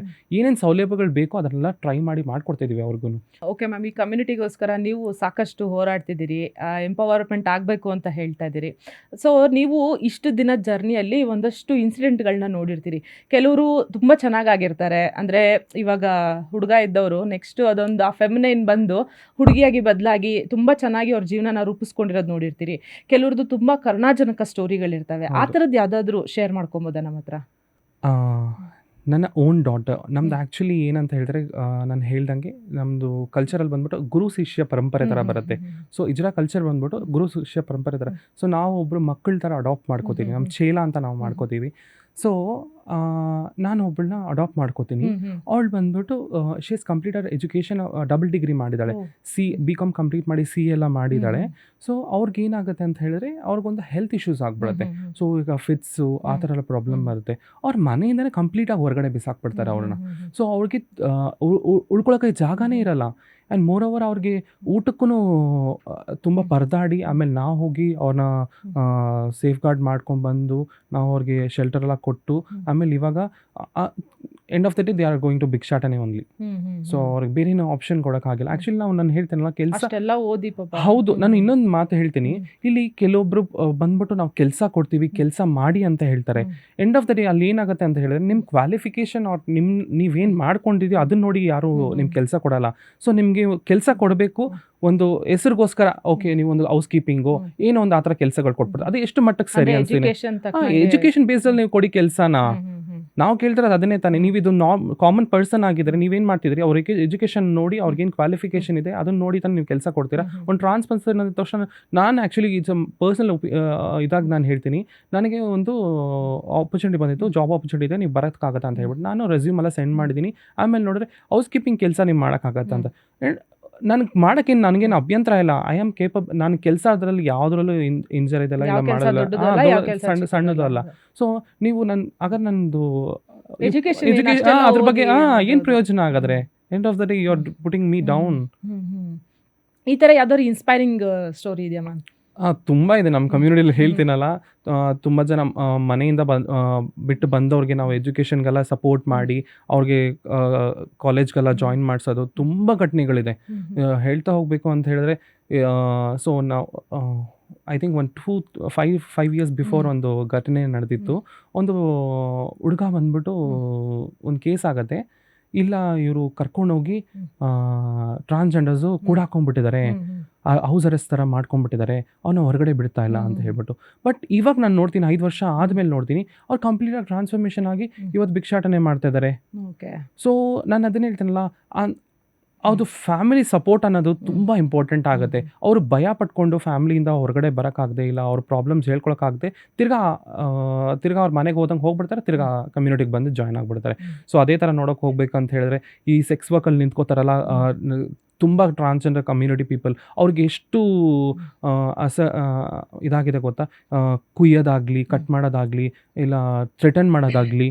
ಸೊ ಅವ್ರ ಬ್ಯೂಟಿನೇ ಇಟ್ಕೊಂಡು ಅವ್ರನ್ನ ಮುಖಕ್ಕೆ ಕಟ್ ಮಾಡೋದಾಗಲಿ, ಆ್ಯಸಿಡ್ಸ್ ಆಗಲಿ, ಇದೆಲ್ಲ ಹೊರಗಡೆ ಬಂದೇ ಇಲ್ಲ. ಜನಕ್ಕೆ ಗೊತ್ತೇ ಆಗಲ್ಲ ಯಾವ ಥರ ಪ್ರಾಬ್ಲಮ್ಸ್ ಫೇಸ್ ಮಾಡ್ತಾರಂತ ಹೇಳ್ಬಿಟ್ಟು. ಸೊ ಇವಾಗ ಹೋಗಿ ನಿಂತ್ಕೋತಾರಂತ ಬೇಕು ಅಂತ ಹೋಗ್ಬಿಟ್ಟು ಏನು ನಿಂತ್ಕೊಳ್ಳೋ, ಎಷ್ಟು ಜನ ಪಾಸಿಟಿವ್ ಆಗಿ ಎಷ್ಟು ಕಷ್ಟಪಡ್ತಿದ್ದಾರೆ ಗೊತ್ತಾ? ಆ ಥರ ತುಂಬ ಸ್ಟೋರೀಸ್ ಇದೆ. ಹೇಳ್ಕೊಂಡು ಹೋಗ್ಬೇಕು. ನಮ್ಮ ಕಮ್ಯುನಿಟಿಲಿ ತುಂಬ ತುಂಬ ತುಂಬ ಕಷ್ಟಪಡೋರು ತುಂಬ ಇದ್ದಾರೆ. ಅಮಾಯಕರು ಆ್ಯಕ್ಚುಲಿ ವೆರಿ ಇನ್ನಸೆನ್ಸ್. ಫ್ಯಾಮಿಲಿಯಿಂದನೂ ಅಕ್ಸೆಪ್ಟೆನ್ಸ್ ಸಿಕ್ಕಿಲ್ಲ, ಸೊಸೈಟಿನ ಅಕ್ಸೆಪ್ಟೆನ್ಸ್ ಸಿಕ್ಕಿಲ್ಲ. ಆ ಕೋಪ, ಆ ದ್ವೇಷ ಎಲ್ಲ ಸೇರಿನೇ ಇವರು ಎಗೇನ್ಸ್ಟ್ ಆಗಿ ಇದು ಮಾಡ್ತಾರೆ. ಓಕೆ, ಇಷ್ಟೆಲ್ಲ ಸಮಸ್ಯೆ ಇದ್ಮೇಲೆ ಇದನ್ನ ಗೌರ್ಮೆಂಟ್ ಗಮನಕ್ಕೆ ನಿಮ್ಮ ಕಮ್ಯುನಿಟಿ ಯಾವತ್ತೂ ತಗೊಂಡು ಬಂದಿಲ್ವಾ ಅಂತ? ಅಂದರೆ ಈ ಥರದ್ದು ಒಂದು ಸಮಸ್ಯೆ ಆಗ್ತಿದೆ, ನಮಗೂ ಸೆಕ್ಯೂರಿಟಿ ಬೇಕು ಅಂತ ಹೇಳಿ ಗೌರ್ಮೆಂಟ್ ಗಮನ ಈ ಕಡೆ ಸೆಳೆಯುವಂಥ ಪ್ರಯತ್ನ ನೀವು ಯಾವತ್ತು ಮಾಡಿ? ಮ್ಯಾಮ್, ಒಂದೊಂದಾಗ ಹಂತವಾಗಿ ಇವಾಗ ಸ್ಟಾರ್ಟ್ ಮಾಡ್ತೀವಿ. ನಮ್ಮ ಕಮ್ಯುನಿಟಿಲಿ ಇವಾಗ ಒಗ್ಗಟ್ಟಾಗಿ ನಾವು ಎಲ್ಲರೂ ಕಮ್ಯುನಿಟಿಯಿಂದ ಸೇರಿ ಒಬ್ಬೊಬ್ಬ ಪ್ರತಿಭೆಗಳು ಹೊರಗಡೆ ಬಂದು ಒಂದೊಂದು ಕೆಲಸದಲ್ಲಿ ನಾವು ಪ್ರೂವ್ ಮಾಡ್ಕೋತಿದ್ದೀವಿ. ಸೊ ಫಸ್ಟ್ ನಮ್ಮ ಕೆಲಸಗಳನ್ನ ನಾವು ಪ್ರೂವ್ ಮಾಡ್ಕೋಬೇಕು. ಆಮೇಲೆ ನಾವು ಏನೇ ಇದ್ರು ರಿಕ್ವೆಸ್ಟ್ ಆಗಿ ನಾವು ಇದು ಮಾಡಬೇಕು. ಎಲ್ಲ ಥರ ನಮ್ಮ ದೊಡ್ಡ ಏನಂತಾರೆ, ನಮ್ಮ ಗುರು ಅವರೆಲ್ಲ ಇದ್ದಾರಲ್ಲ, ಅವರೆಲ್ಲ ಇಂಥ ಹೋರಾಟಗಳಲ್ಲಿ ತುಂಬ ಪ್ರಯತ್ನ ಪಟ್ಟು ಸೋತು ಹೋಗಿದ್ದಾರೆ. ಎಷ್ಟೋ ಪ್ರಯತ್ನಗಳು ಮಾಡಿ ಶೆಲ್ಟರ್ ಹೌಸ್ ಬಗ್ಗೆ ಎಲ್ಲ ಹೇಳಿದಾಗ ಬೇರೆ ಕಡೆ ಎಲ್ಲ ಇದು ಮಾಡಿದ್ದಾರೆ, ಟಾಯ್ಲೆಟ್ಸ್ ಬಗ್ಗೆ ಎಲ್ಲ ನಾವು ಮಾತಾಡಿದ್ದೀವಿ. ಸೊ ನಾನು ಮೊನ್ನೆ ಇವಾಗ ಹೈಕೋರ್ಟಲ್ಲಿ ನೋಡಿದೆ, this is a transgender toilet. ಎಲ್ಲ ಕಡೆ ಅದು ಇಂಪ್ಲಿಮೆಂಟ್ ಆಗಿಲ್ಲ, ಎಲ್ಲ ಕಡೆ ಅದು ಇಂಪ್ಲಿಮೆಂಟ್ ಆಗೋದೆಲ್ಲ ಡೌಟು. ಆ ಥರದ್ದೆಲ್ಲ ಬರಬೇಕು. ಕೆಲವೊಂದು ವಿಷಯಗಳು ಟ್ರಾನ್ಸ್ ಅಂದ ತಕ್ಷಣ ಒಂಥರ ದೂರ ನೋಡೋದೆಲ್ಲ ತಪ್ಪಾಗ್ಬೋದು. ಸೊ ನಾನೇನಂತೀನಿ, ಈ ಅಂಡರ್ಸ್ಟ್ಯಾಂಡಿಂಗ್ ಅನ್ನೋದು ಸಿಸ್ಟಮ್ ಎಜುಕೇಷನಲ್ಲೇ ತಂದುಬಿಡಬೇಕು. ಸೊ ಟ್ರಾನ್ಸ್ ಅಂದರೆ ಏನು, ಅವ್ರು ಯಾವ ಥರ ಇರ್ತಾರೆ, ಸೊ ಆ ಫೀಲಿಂಗ್ಸ್ ಬಂದಾಗ ಯಾವ ಥರ ನಡ್ಕೋಬೇಕು, ಜೊತೆಗಿದ್ದು ನಾವು ಹೆಂಗೆ ನಾವು ಅವ್ರನ್ನ ನಡೆಸ್ಕೋಬೇಕು, ಅವ್ರನ್ನ ಹರ್ಟ್ ಮಾಡಬಾರ್ದು ಅಂತ ಹೇಳ್ಬಿಟ್ಟು ಚಿಕ್ಕ ಮಕ್ಕಳಿಂದ ತರಬೇಕು. ಮಕ್ಕಳು ಪಕ್ಕದಲ್ಲಿ ಕೂರಿಸಿದ್ರೆ ಅಯ್ಯೋ ಅವ್ರು ಟ್ರಾನ್ಸ್ಜೆಂಡರ್ ಅಂತ ಹೇಳಿದು ಕೈ ಎಳ್ಕೊಂಡು ಹೋಗೋದು, ಅದೆಲ್ಲ ತುಂಬಾ ಆಗಿದೆ ಮ್ಯಾಮ್. ನಾನು ಹೇಳ್ತೇನೆ, ನನ್ನ ಪಾರ್ಲರಲ್ಲಿ ನಾನು ಪಾರ್ಲರ್ ಶುರು ಮಾಡಿ 10 ವರ್ಷಗಳ ಕಾಲ ಆಗಿದೆ. ನಾನು ಕೆಲಸ ಮಾಡ್ತಾನೆ ಬರ್ತಾ ಇದ್ದೀನಿ. ನಾನು ಕೆಲಸ ಸ್ಟಾರ್ಟ್ ಮಾಡಿದಿಂದನೇ ಒಂದು ಭಯ ಕೆಲವೊಂದು ಕಸ್ಟಮರ್ಸ್ಗೆ ಏನಂತಾರೆ, ಮಕ್ಕಳು ಕರ್ಕೊಬರ್ತಾರಲ್ಲ, ಸೊ ಎಲ್ಲಿ ನಾವು ಅವ್ರ ಹತ್ರ ಇಂಟ್ರಾಕ್ಟ್ ಮಾಡಿದ್ರೆ, ಎಲ್ಲಿ ನಾವು ಅವ್ರನ್ನ ಕನ್ವರ್ಟ್ ಮಾಡ್ತೀವೋ ಆ ಥರ ಎಲ್ಲ ಭಯದಲ್ಲೇ ಕೆಲವೊಬ್ರು ಬರ್ತಾರೆ. ಆಮೇಲೆ ತುಂಬ ಎಸಿಡೇಟ್ ಮಾಡೋದು. ಸೊ ನಾನೇನಂತೀನಿ, ನೀನು ಬರೋದು ನನ್ನ ಕೆಲಸ ನೋಡಿ. So end of the day not about my gender. ನನ್ನ ಜೆಂಡರ್ನ ನೋಡಿ ನೀವು ಬರೋದು ಬೇಕಾಗಿಲ್ಲ. ನನ್ನ ಕೆಲಸ ನಿಮ್ಗೆ ಸರ್ವಿಸ್ ಕರೆಕ್ಟಾಗಿ ಕೊಡ್ತೀನ, ನಿಮ್ಗೆ ಒಳ್ಳೆ ಏನಂತಾರೆ ಫೇಶಿಯಲು, ಹೇರ್ ಕಟ್ಟು, ಏನೋ ಒಂದು, ಇಲ್ಲ ನೀವು ಮೇಕಪ್ ಮಾಡಬೇಕಾ ಅಂಥದ್ರೆಲ್ಲ ನಾನು ಕರೆಕ್ಟಾಗಿ, ನನ್ನ ಕೆಲಸ ಕರೆಕ್ಟಾಗಿದೆಯಾ, ನಿಮ್ಗೆ ಖುಷಿ ಆಯ್ತಾ ಬಂದು ಮಾಡಿಸ್ಕೊಳ್ಳಿ, ಇಲ್ಲಾಂದರೆ ಬಿಟ್ಟು ಹಾಕಿ ಪರವಾಗಿಲ್ಲ, ಬೇರೆ ಕಡೆ ಟ್ರೈ ಮಾಡಿ. ಸೊ ಅದನ್ನು ಬರೋದು ಒಂಥರ ರಿಯಾಕ್ಟ್ ಮಾಡೋದು ಅದು ನಮ್ಗೆ ಸರಿ ಅನ್ಸಲ್ಲ. ಈವನ್ ನನ್ನ ಒಂದು ಸ್ಟಾಫೇ ಅಕ್ಕಪಕ್ಕ ನೈಬರ್ಸ್ ಏನು ಅಂದ್ಬಿಡ್ತಾರೆ, ನಿಮ್ಮ ಓನರ್ ಬಂದ್ಬಿಟ್ಟು ಚಕ್ಕಾನ ಇಜಡಾನ ಅಂತ ಹೇಳಿದಾಗ ನನ್ನ ಸ್ಟಾಫ್ ಒಬ್ಬ ಕೆಲಸನೇ ಬಿಟ್ಟು ಹೋಗ್ಬಿಟ್ಟಿದ್ದ. ಸೊ ಅವ್ರಿಗೆಲ್ಲ ನಾವು ಇವಾಗ ಆ ಸೊಸೈಟಿ ಅನ್ನೋದು ಇದೆಯಲ್ಲ, ಅವರು ಬಿಂಬಿಸ್ಬಿಡುತ್ತೆ, ಎಲ್ಲ ಒಂದೇ ಬಾಕ್ಸಲ್ಲಿ ಹಾಕ್ಬಿಡ್ತಾರೆ. ಆ ಥರ ಹಾಕ್ಬೇಡಿ. ಕೆಲಸ ಮಾಡೋರು ಇರ್ತಾರೆ, ಎಲ್ಲ 5 fingers ಆರ್ ನಾಟ್ ಸೇಮ್. ಎಲ್ಲ ಕೆಲಸ ಮಾಡೋರು ಇದ್ದಾರೆ. ಇದರಲ್ಲಿ ಕೆಲವ್ರಿಗೆ ಅವಕಾಶ ಸಿಗದಿರೋರು ಇನ್ನೂ ಪ್ರಯತ್ನ ಪಡ್ತಾನೆ ಇದ್ದಾರೆ. ನನ್ನ ಕಮ್ಯುನಿಟಿಗೂ ಅದನ್ನೇ ಹೇಳೋದು, ಪ್ರಯತ್ನಗಳು ಪಡಿ, ನಿಮ್ಗೆ ಒಳ್ಳೆ ಜಾಗ ಅವಕಾಶ ಸಿಗುತ್ತೆ. ಓಕೆ, ನೀವು ಹೇಳ್ತಾ ಇದ್ರಿ ಮಲ್ಲೇಶ್ವರಮಲ್ಲಿದೆ ನಿಮ್ಮ ಸಲೂನ್ ಅಂತ ಹೇಳಿ. ಹೆಂಗೆ ಅದು ಓನ್ ಇಲ್ಲ ರೆಂಟೆಡ್? ಸೊ ನಾನು ಬಂದ್ಬಿಟ್ಟು glamour unisex salon and spa ಅಂತ ಹೇಳ್ಬಿಟ್ಟು ಮಲ್ಲೇಶ್ವರಂ 18 ಕ್ರಾಸಲ್ಲಿ ನಾನು ಒಂದು ಸಲೂನ್ನ ಸ್ಟಾರ್ಟ್ ಮಾಡ್ಕೊಂಡಿರ್ತೀನಿ. ಇದು ಬಂದ್ಬಿಟ್ಟು 10 ವರ್ಷದ ಕಾಲ. ಆ್ಯಕ್ಚುಲಿ 2014 ನಾನು ಸ್ಟಾರ್ಟ್ ಮಾಡಿದ್ದು, ಇವಾಗ 2024 ಆಗೋಯ್ತು. ಸೊ ಅವಾಗಿಂದ ನಡೆಸ್ತಾ ಬರ್ತಾ ಇದ್ದೀನಿ. So it's a rented property. Rent ಎಲ್ಲ ಕೊಡ್ಬೇಕಾದ್ರೇನು ಯಾರು ಅದನ್ನೇ ಹೇಳ್ತೇನಲ್ಲ, ನಾವು ಅಲ್ಲೂ ಪ್ರೂವ್ ಮಾಡ್ಕೋಬೇಕಾಗಿತ್ತು. ನಾನು ನನ್ನ ಕ್ಯಾಲಿಬರ್ ಬಗ್ಗೆ ನಾನು ಅಲ್ಲೂ ಪ್ರೂವ್ ಮಾಡ್ಕೋಬೇಕಾಗಿತ್ತು. ನಾನು ಕೆಲಸ ಮಾಡ್ತೀನಿ. ಸೊ ನನ್ನ ಬಿಲ್ಡಿಂಗ್ ಓನರ್ ಹತ್ರ ನಾನು ಹೋಗ್ಬಿಟ್ಟು ಮನವರಿಕೆ ಮಾಡ್ಕೊಂಡು ನಾನು ಕೆಲಸ ಮಾಡ್ತೀನಿ, ಒಂದು ಅವಕಾಶ ಕೊಡಿ. ಎಲ್ಲರೂ ಕೊಟ್ಬಿಡಲ್ಲ ಮ್ಯಾಮ್. ನಾನು ತುಂಬ ಇವಾಗ ನಾನು ಹೇಳ್ತೇನೆ, ಇವಾಗ ಒಂದು ಬಿಸ್ನೆಸ್ ಅಲ್ಲ, ಬೇರೆ ಬಿಸ್ನೆಸ್ಸಲ್ಲಿ, ಮಲ್ಟಿಪಲ್ ಬಿಸ್ನೆಸ್ಸಲ್ಲಿ ನಾವು ನಮಗೆ ಬೇಕಾಗಿರೋ ಜಾಗ ಸಿಕ್ಕಲ್ಲ, ನಾವು ಅದರಲ್ಲೂ ಕಾಂಪ್ರಮೈಸ್ ಆಗಬೇಕಾಗತ್ತೆ. ಎಲ್ಲೋ ಒಂದು ಕಡೆ ಕಾಂಪ್ರಮೈಸ್ ಆಗಿ ಸೊ ಓಕೆ ಅಡ್ಜಸ್ಟ್ ಮಾಡಿ ಇವ್ರ ಹತ್ರ ಅಕ್ಸೆಪ್ಟ್ ಮಾಡ್ಕೊಂಡ್ರಲ್ಲ, ಈ ಜಾಸ್ತಿ ಸಿಕ್ತಲ್ಲ ಅಂತ ಹೇಳ್ಬಿಟ್ಟು ಅಲ್ಲಿಗೆ ನಾವು ಆ ಕೆಲಸಗಳನ್ನ ತೊಡಗಿಸ್ಕೋಬೇಕಾಗುತ್ತೆ. ನಿಜ. ಆ್ಯಕ್ಚುಲಿ ಅವ್ರು ನನಗೆ ಅವಕಾಶ ಕೊಟ್ಟು ಇವತ್ತಿಗೂ ನಾನು ಟ್ರಾನ್ಸ್ಫಾರ್ಮೇಷನ್ ಆಗಿ ಎಲ್ಲ ಈ ಕೆಲಸಗಳು ಮಾಡ್ತು ಬಂದರು, ಅವರು ಇವಾಗಲೂ ನಂಗೆ ಸಪೋರ್ಟ್ ನಿಂತಾರೆ.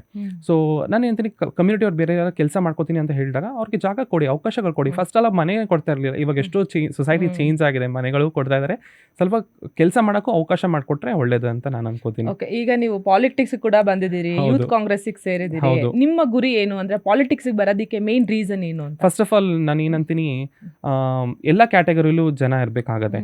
ಸೊ ಟ್ರಾನ್ಸ್ ಕಮ್ಯುನಿಟಿಯಿಂದನೂ ನಮ್ಮ ನಾಟ್ ಓನ್ಲಿ ಮೈ ಕಮ್ಯುನಿಟಿ, ಇದು ಬಂದ್ಬಿಟ್ಟು ಎಂಟೈರ್ ಒಂದು ಏನಂತಾರೆ ಸೊಸೈಟಿನ. ಸೊ ನಮಗೆ ಬಂದ್ಬಿಟ್ಟು ಫ್ಯಾಮಿಲಿ ಇಲ್ಲ, ಸೊ ನಾನು ಗಂಡ ಇಲ್ಲ, ಮಕ್ಕಳಿಲ್ಲ, ಅದು ಫ್ಯೂಚರ್ ಏನೂ ಇಲ್ವೇ ಇಲ್ಲ. ಸೊ ನಾವು ಬಂದ್ಬಿಟ್ಟು ಎಲ್ಲರನ್ನೂ ನಾವು ಒಂದೇ ಟ್ರೀಟ್ ಮಾಡ್ತೀವಿ. ಸೊ ನಾವು ಯಾವುದು ಫ್ಯಾಮಿಲಿಗೆ ಬಂದ್ಬಿಟ್ಟು ನಮ್ಮ ಆಸ್ತಿ ಪಾಸ್ತಿ ಏನು ಉಳಿಸಿಡಬೇಕಾಗಿಲ್ಲ, ಇಲ್ಲ ನಾವು ಆಸ್ತಿ ಮಾಡಬೇಕಾಗಿಲ್ಲ.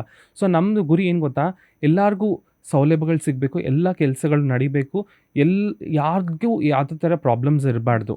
ಓಕೆನಾ? ಒಂದು ಜನಸಾಮಾನ್ಯರಾಗಿ ಅವ್ರಿಗೆ ಏನಂತಾರೆ ಬೇಸಿಕ್ ಏನೇನು ಸಿಗಬೇಕಾಗಿದೆ, ಎಜುಕೇಷನಿಂದ ಹಿಡಿದು ಎಲ್ಲ ಥರ ಸೌಲಭ್ಯಗಳು ಸಿಗಬೇಕು. ನಾವು ಅದಕ್ಕೆ ಕೆಲಸ ಮಾಡಲೇಬೇಕು. ನನ್ನ ಕಮ್ಯುನಿಟಿ ನಾನ್ ಕಮ್ಯುನಿಟಿ ಅಂತ ಇಲ್ಲ, ಎಲ್ಲ ಥರನೂ ಇದು ಮಾಡಬೇಕು. ಆಮೇಲೆ ಫಸ್ಟ್ ಆಫ್ ಆಲ್ ನಾನು ಮನುಷ್ಯರನ್ನ ನೋಡಿ, ಆಮೇಲೆ ನಾವು ಯಾವುದೇ ಬ್ಯಾರಿಯರ್ಸ್ನ ಸೆಟ್ ಮಾಡ್ಕೋಬಾರ್ದು. I want break all those barriers. ನಾನು ಎಲ್ಲ ಥರ ತಡೆಗೋಡೆಗಳನ್ನ ಉಳಿಸ್ಬೇಕಂತಲೇ ಬಂದಿರೋದು. ಫಸ್ಟ್ ಆಫ್ ಆಲ್ ಕೆಲಸ ನೀವು ಮಾಡೋಕ್ಕಾಗಲ್ಲ ಅಂದರೂ ಕೆಲಸ ಮಾಡ್ಕೊಂಡಿದ್ದೀವಿ. ಆಮೇಲೆ ನಾನು ಬೈಕ್ ರೈಡಿಂಗಲ್ಲಿದ್ದೀನಿ, ಕಾರ್ ಡ್ರೈವಿಂಗಲ್ಲಿದ್ದೀನಿ, ಆಮೇಲೆ ನಾನು ಬ್ಯೂಟಿ ಮೇಕಪ್ಸ್ ಮಾಡ್ತೀನಿ, ಮತ್ತು ಇವಾಗ ಪೊಲಿಟಿಕಲ್ ಇದ್ದೀನಿ, ಆಮೇಲೆ ಹೋಟೆಲಲ್ಲಿ ಅಡುಗೆನೂ ಮಾಡ್ತೀನಿ. ಎಲ್ಲ ಥರ ಟ್ಯಾಲೆಂಟ್ಸ್ ಇದೆ, ಬಂಚ್ ಆಫ್ ಟ್ಯಾಲೆಂಟ್ಸ್. ನೀವು ಇದು ಮಾಡೋಕ್ಕಾಗಲ್ಲ ಅಂತ ಇರಬಾರ್ದು. ನನ್ನ ಕೈಲಿ ಎಲ್ಲ ಮಾಡೋಕ್ಕಾಗತ್ತೆ, ನಾನು ಎಲ್ಲನೂ ಸಾಧಿಸ್ತೀನಿ ಅಂತಲೇ ನಾವು ಮುಂದೆ ನಿಂತಿರೋದು. ಓಕೆ ಮ್ಯಾಮ್, ಓವರಾಲ್ ಆಗಿ ನೀವು ನಿಮ್ಮ ಕಮ್ಯುನಿಟಿ ಅವರಿಗೆ ಏನು ಹೇಳೋಕ್ಕೆ ಇಷ್ಟಪಡ್ತೀರಿ, ಹಾಗೆ ಕಮ್ಯುನಿಟಿ ಹೊರತಾಗಿರೋ ಜನಗಳಿಗೆ ಏನು ಹೇಳೋಕ್ಕೆ ಇಷ್ಟಪಡ್ತೀರಿ? ಸೊ ನಮ್ಮ ಕಮ್ಯುನಿಟಿ ಬಿಟ್ಟು ಬೇರೆ ಜನಕ್ಕೆ, ಸಾಮಾನ್ಯ ಜನಕ್ಕೆ ಏನು ಹೇಳ್ತೀನಿ ಅಂದರೆ, ಪ್ಲೀಸ್ ನಮ್ಮನ್ನು ಒಂದು ಮನುಷ್ಯರಾಗಿ ನೋಡಿ. ನಮಗೂ ಮನಸ್ಸಿದೆ, ನಾವು ಮನುಷ್ಯರೇ. ನಮಗೂ ಪ್ರೀತಿ ತೋರಿಸಿದ್ರೆ ಎಂಥ ಒಂದು ಮೃಗಕ್ಕೆ ತೋರಿಸಿದ್ರು ಪ್ರೀತಿ ಅದು ನಿಮ್ಮ ಹಿಂದೆ ಬಾಲ ಅಲ್ಲಾಡ್ಸ್ಕೊಂಬರುತ್ತೆ. ಸೊ ಅದೇ ಥರ ನಮಗೂ ಪ್ರೀತಿ ತೋರಿಸಿದ್ರೆ ಖಂಡಿತ ನಾವು ನಿಮಗೆ ಪ್ರೀತಿ ತೋರಿಸ್ತೀವಿ. ನಮಗೂ ಅವಕಾಶಗಳು ಕೊಡಿ. ನಾನು ಇವಾಗ ಕೆಲಸ ಮಾಡ್ತಾ ಬರ್ತಿದ್ದೀನಿ. ನಮಗೆ ಇಷ್ಟು ವರ್ಷ ಬೇಕಾಗಿತ್ತು ಒಂದು ಜಾಗಕ್ಕೆ ಬಂದ್ಬಿಟ್ಟು ನಮ್ಮನ್ನ ರೆಪ್ರೆಸೆಂಟ್ ಮಾಡ್ಕೊಳ್ಳೋಕ್ಕೆ. ಸೊ ಅದೇ ಥರ ಅವ್ರನ್ನ ಗುರುತಿಸಿ ಅವ್ರ ಕೆಲಸಗಳನ್ನ ನೀವು ಅಪ್ರಿಷಿಯೇಟ್ ಮಾಡಿ ಅಂಥ ಅವಕಾಶಗಳು ಕೊಡಿ. ಸೊ ಅದೇ ಥರ ನನ್ನ ಕಮ್ಯುನಿಟಿಗೆ ಏನು ಹೇಳ್ತೀನಂದರೆ, ನಿಮ್ಮಲ್ಲಿರೋ ಟ್ಯಾಲೆಂಟ್ಸ್ನ ನೀವು ಶೋಕೇಸ್ ಮಾಡಿ. ಸೊ ಅದನ್ನು ತೋರಿಸ್ಕೊಳ್ಳಿ. ನಿಮ್ಮ ಟ್ಯಾಲೆಂಟ್ಸ್ನ ನೀವು ತೋರಿಸ್ಕೊಂಡ್ರೆ ಮಾತ್ರ ನೀವೆಲ್ಲಿ ಏನಿದೆ ಅಂತ ಹೇಳ್ಬಿಟ್ಟು ಜನಕ್ಕೆ ಗೊತ್ತಾಗುತ್ತೆ. ಸೊ ನಿಮಗೂ ಒಂದು ಅವಕಾಶ ಸಿಗುತ್ತೆ. ಓಕೆ ಮ್ಯಾಮ್, ನಿಮ್ಮ ಜೊತೆ ಮಾತಾಡಿ ಭಾಳ ಖುಷಿ ಆಯಿತು. ಸಾಕಷ್ಟು ವಿಚಾರಗಳನ್ನ ನಮ್ಮ ಜೊತೆ ಹಂಚ್ಕೊಂಡ್ರಿ. ನಿಮ್ಮ ಎಲ್ಲ ನೆಕ್ಸ್ಟ್ ಏನೇನೆಲ್ಲ ಪ್ರಾಜೆಕ್ಟ್ ಇದೆ, ನಿಮ್ಮ ಪಾಲಿಟಿಕ್ಸ್ಗೆ ಎಲ್ಲದಕ್ಕೂ all the very best. Thank you so much ma'am. ಇದೊಂದು ಅವಕಾಶಕ್ಕೆ ತುಂಬ ಧನ್ಯವಾದಗಳು. ಓಕೆ, ಮತ್ತೊಂದು ಇನ್ಸ್ಪೈರಿಂಗ್ ಸ್ಟೋರಿ ಜೊತೆ ಮತ್ತೆ ಭೇಟಿಯಾಗೋಣ. ಅಲ್ಲಿವರೆಗೂ ನೋಡ್ತಾ ಇರಿ ನ್ಯೂಸ್ ಫಸ್ಟ್, ನಿರ್ಭೀತಿಯಿಂದ ನಿಮ್ಮ ಪರವಾಗಿ.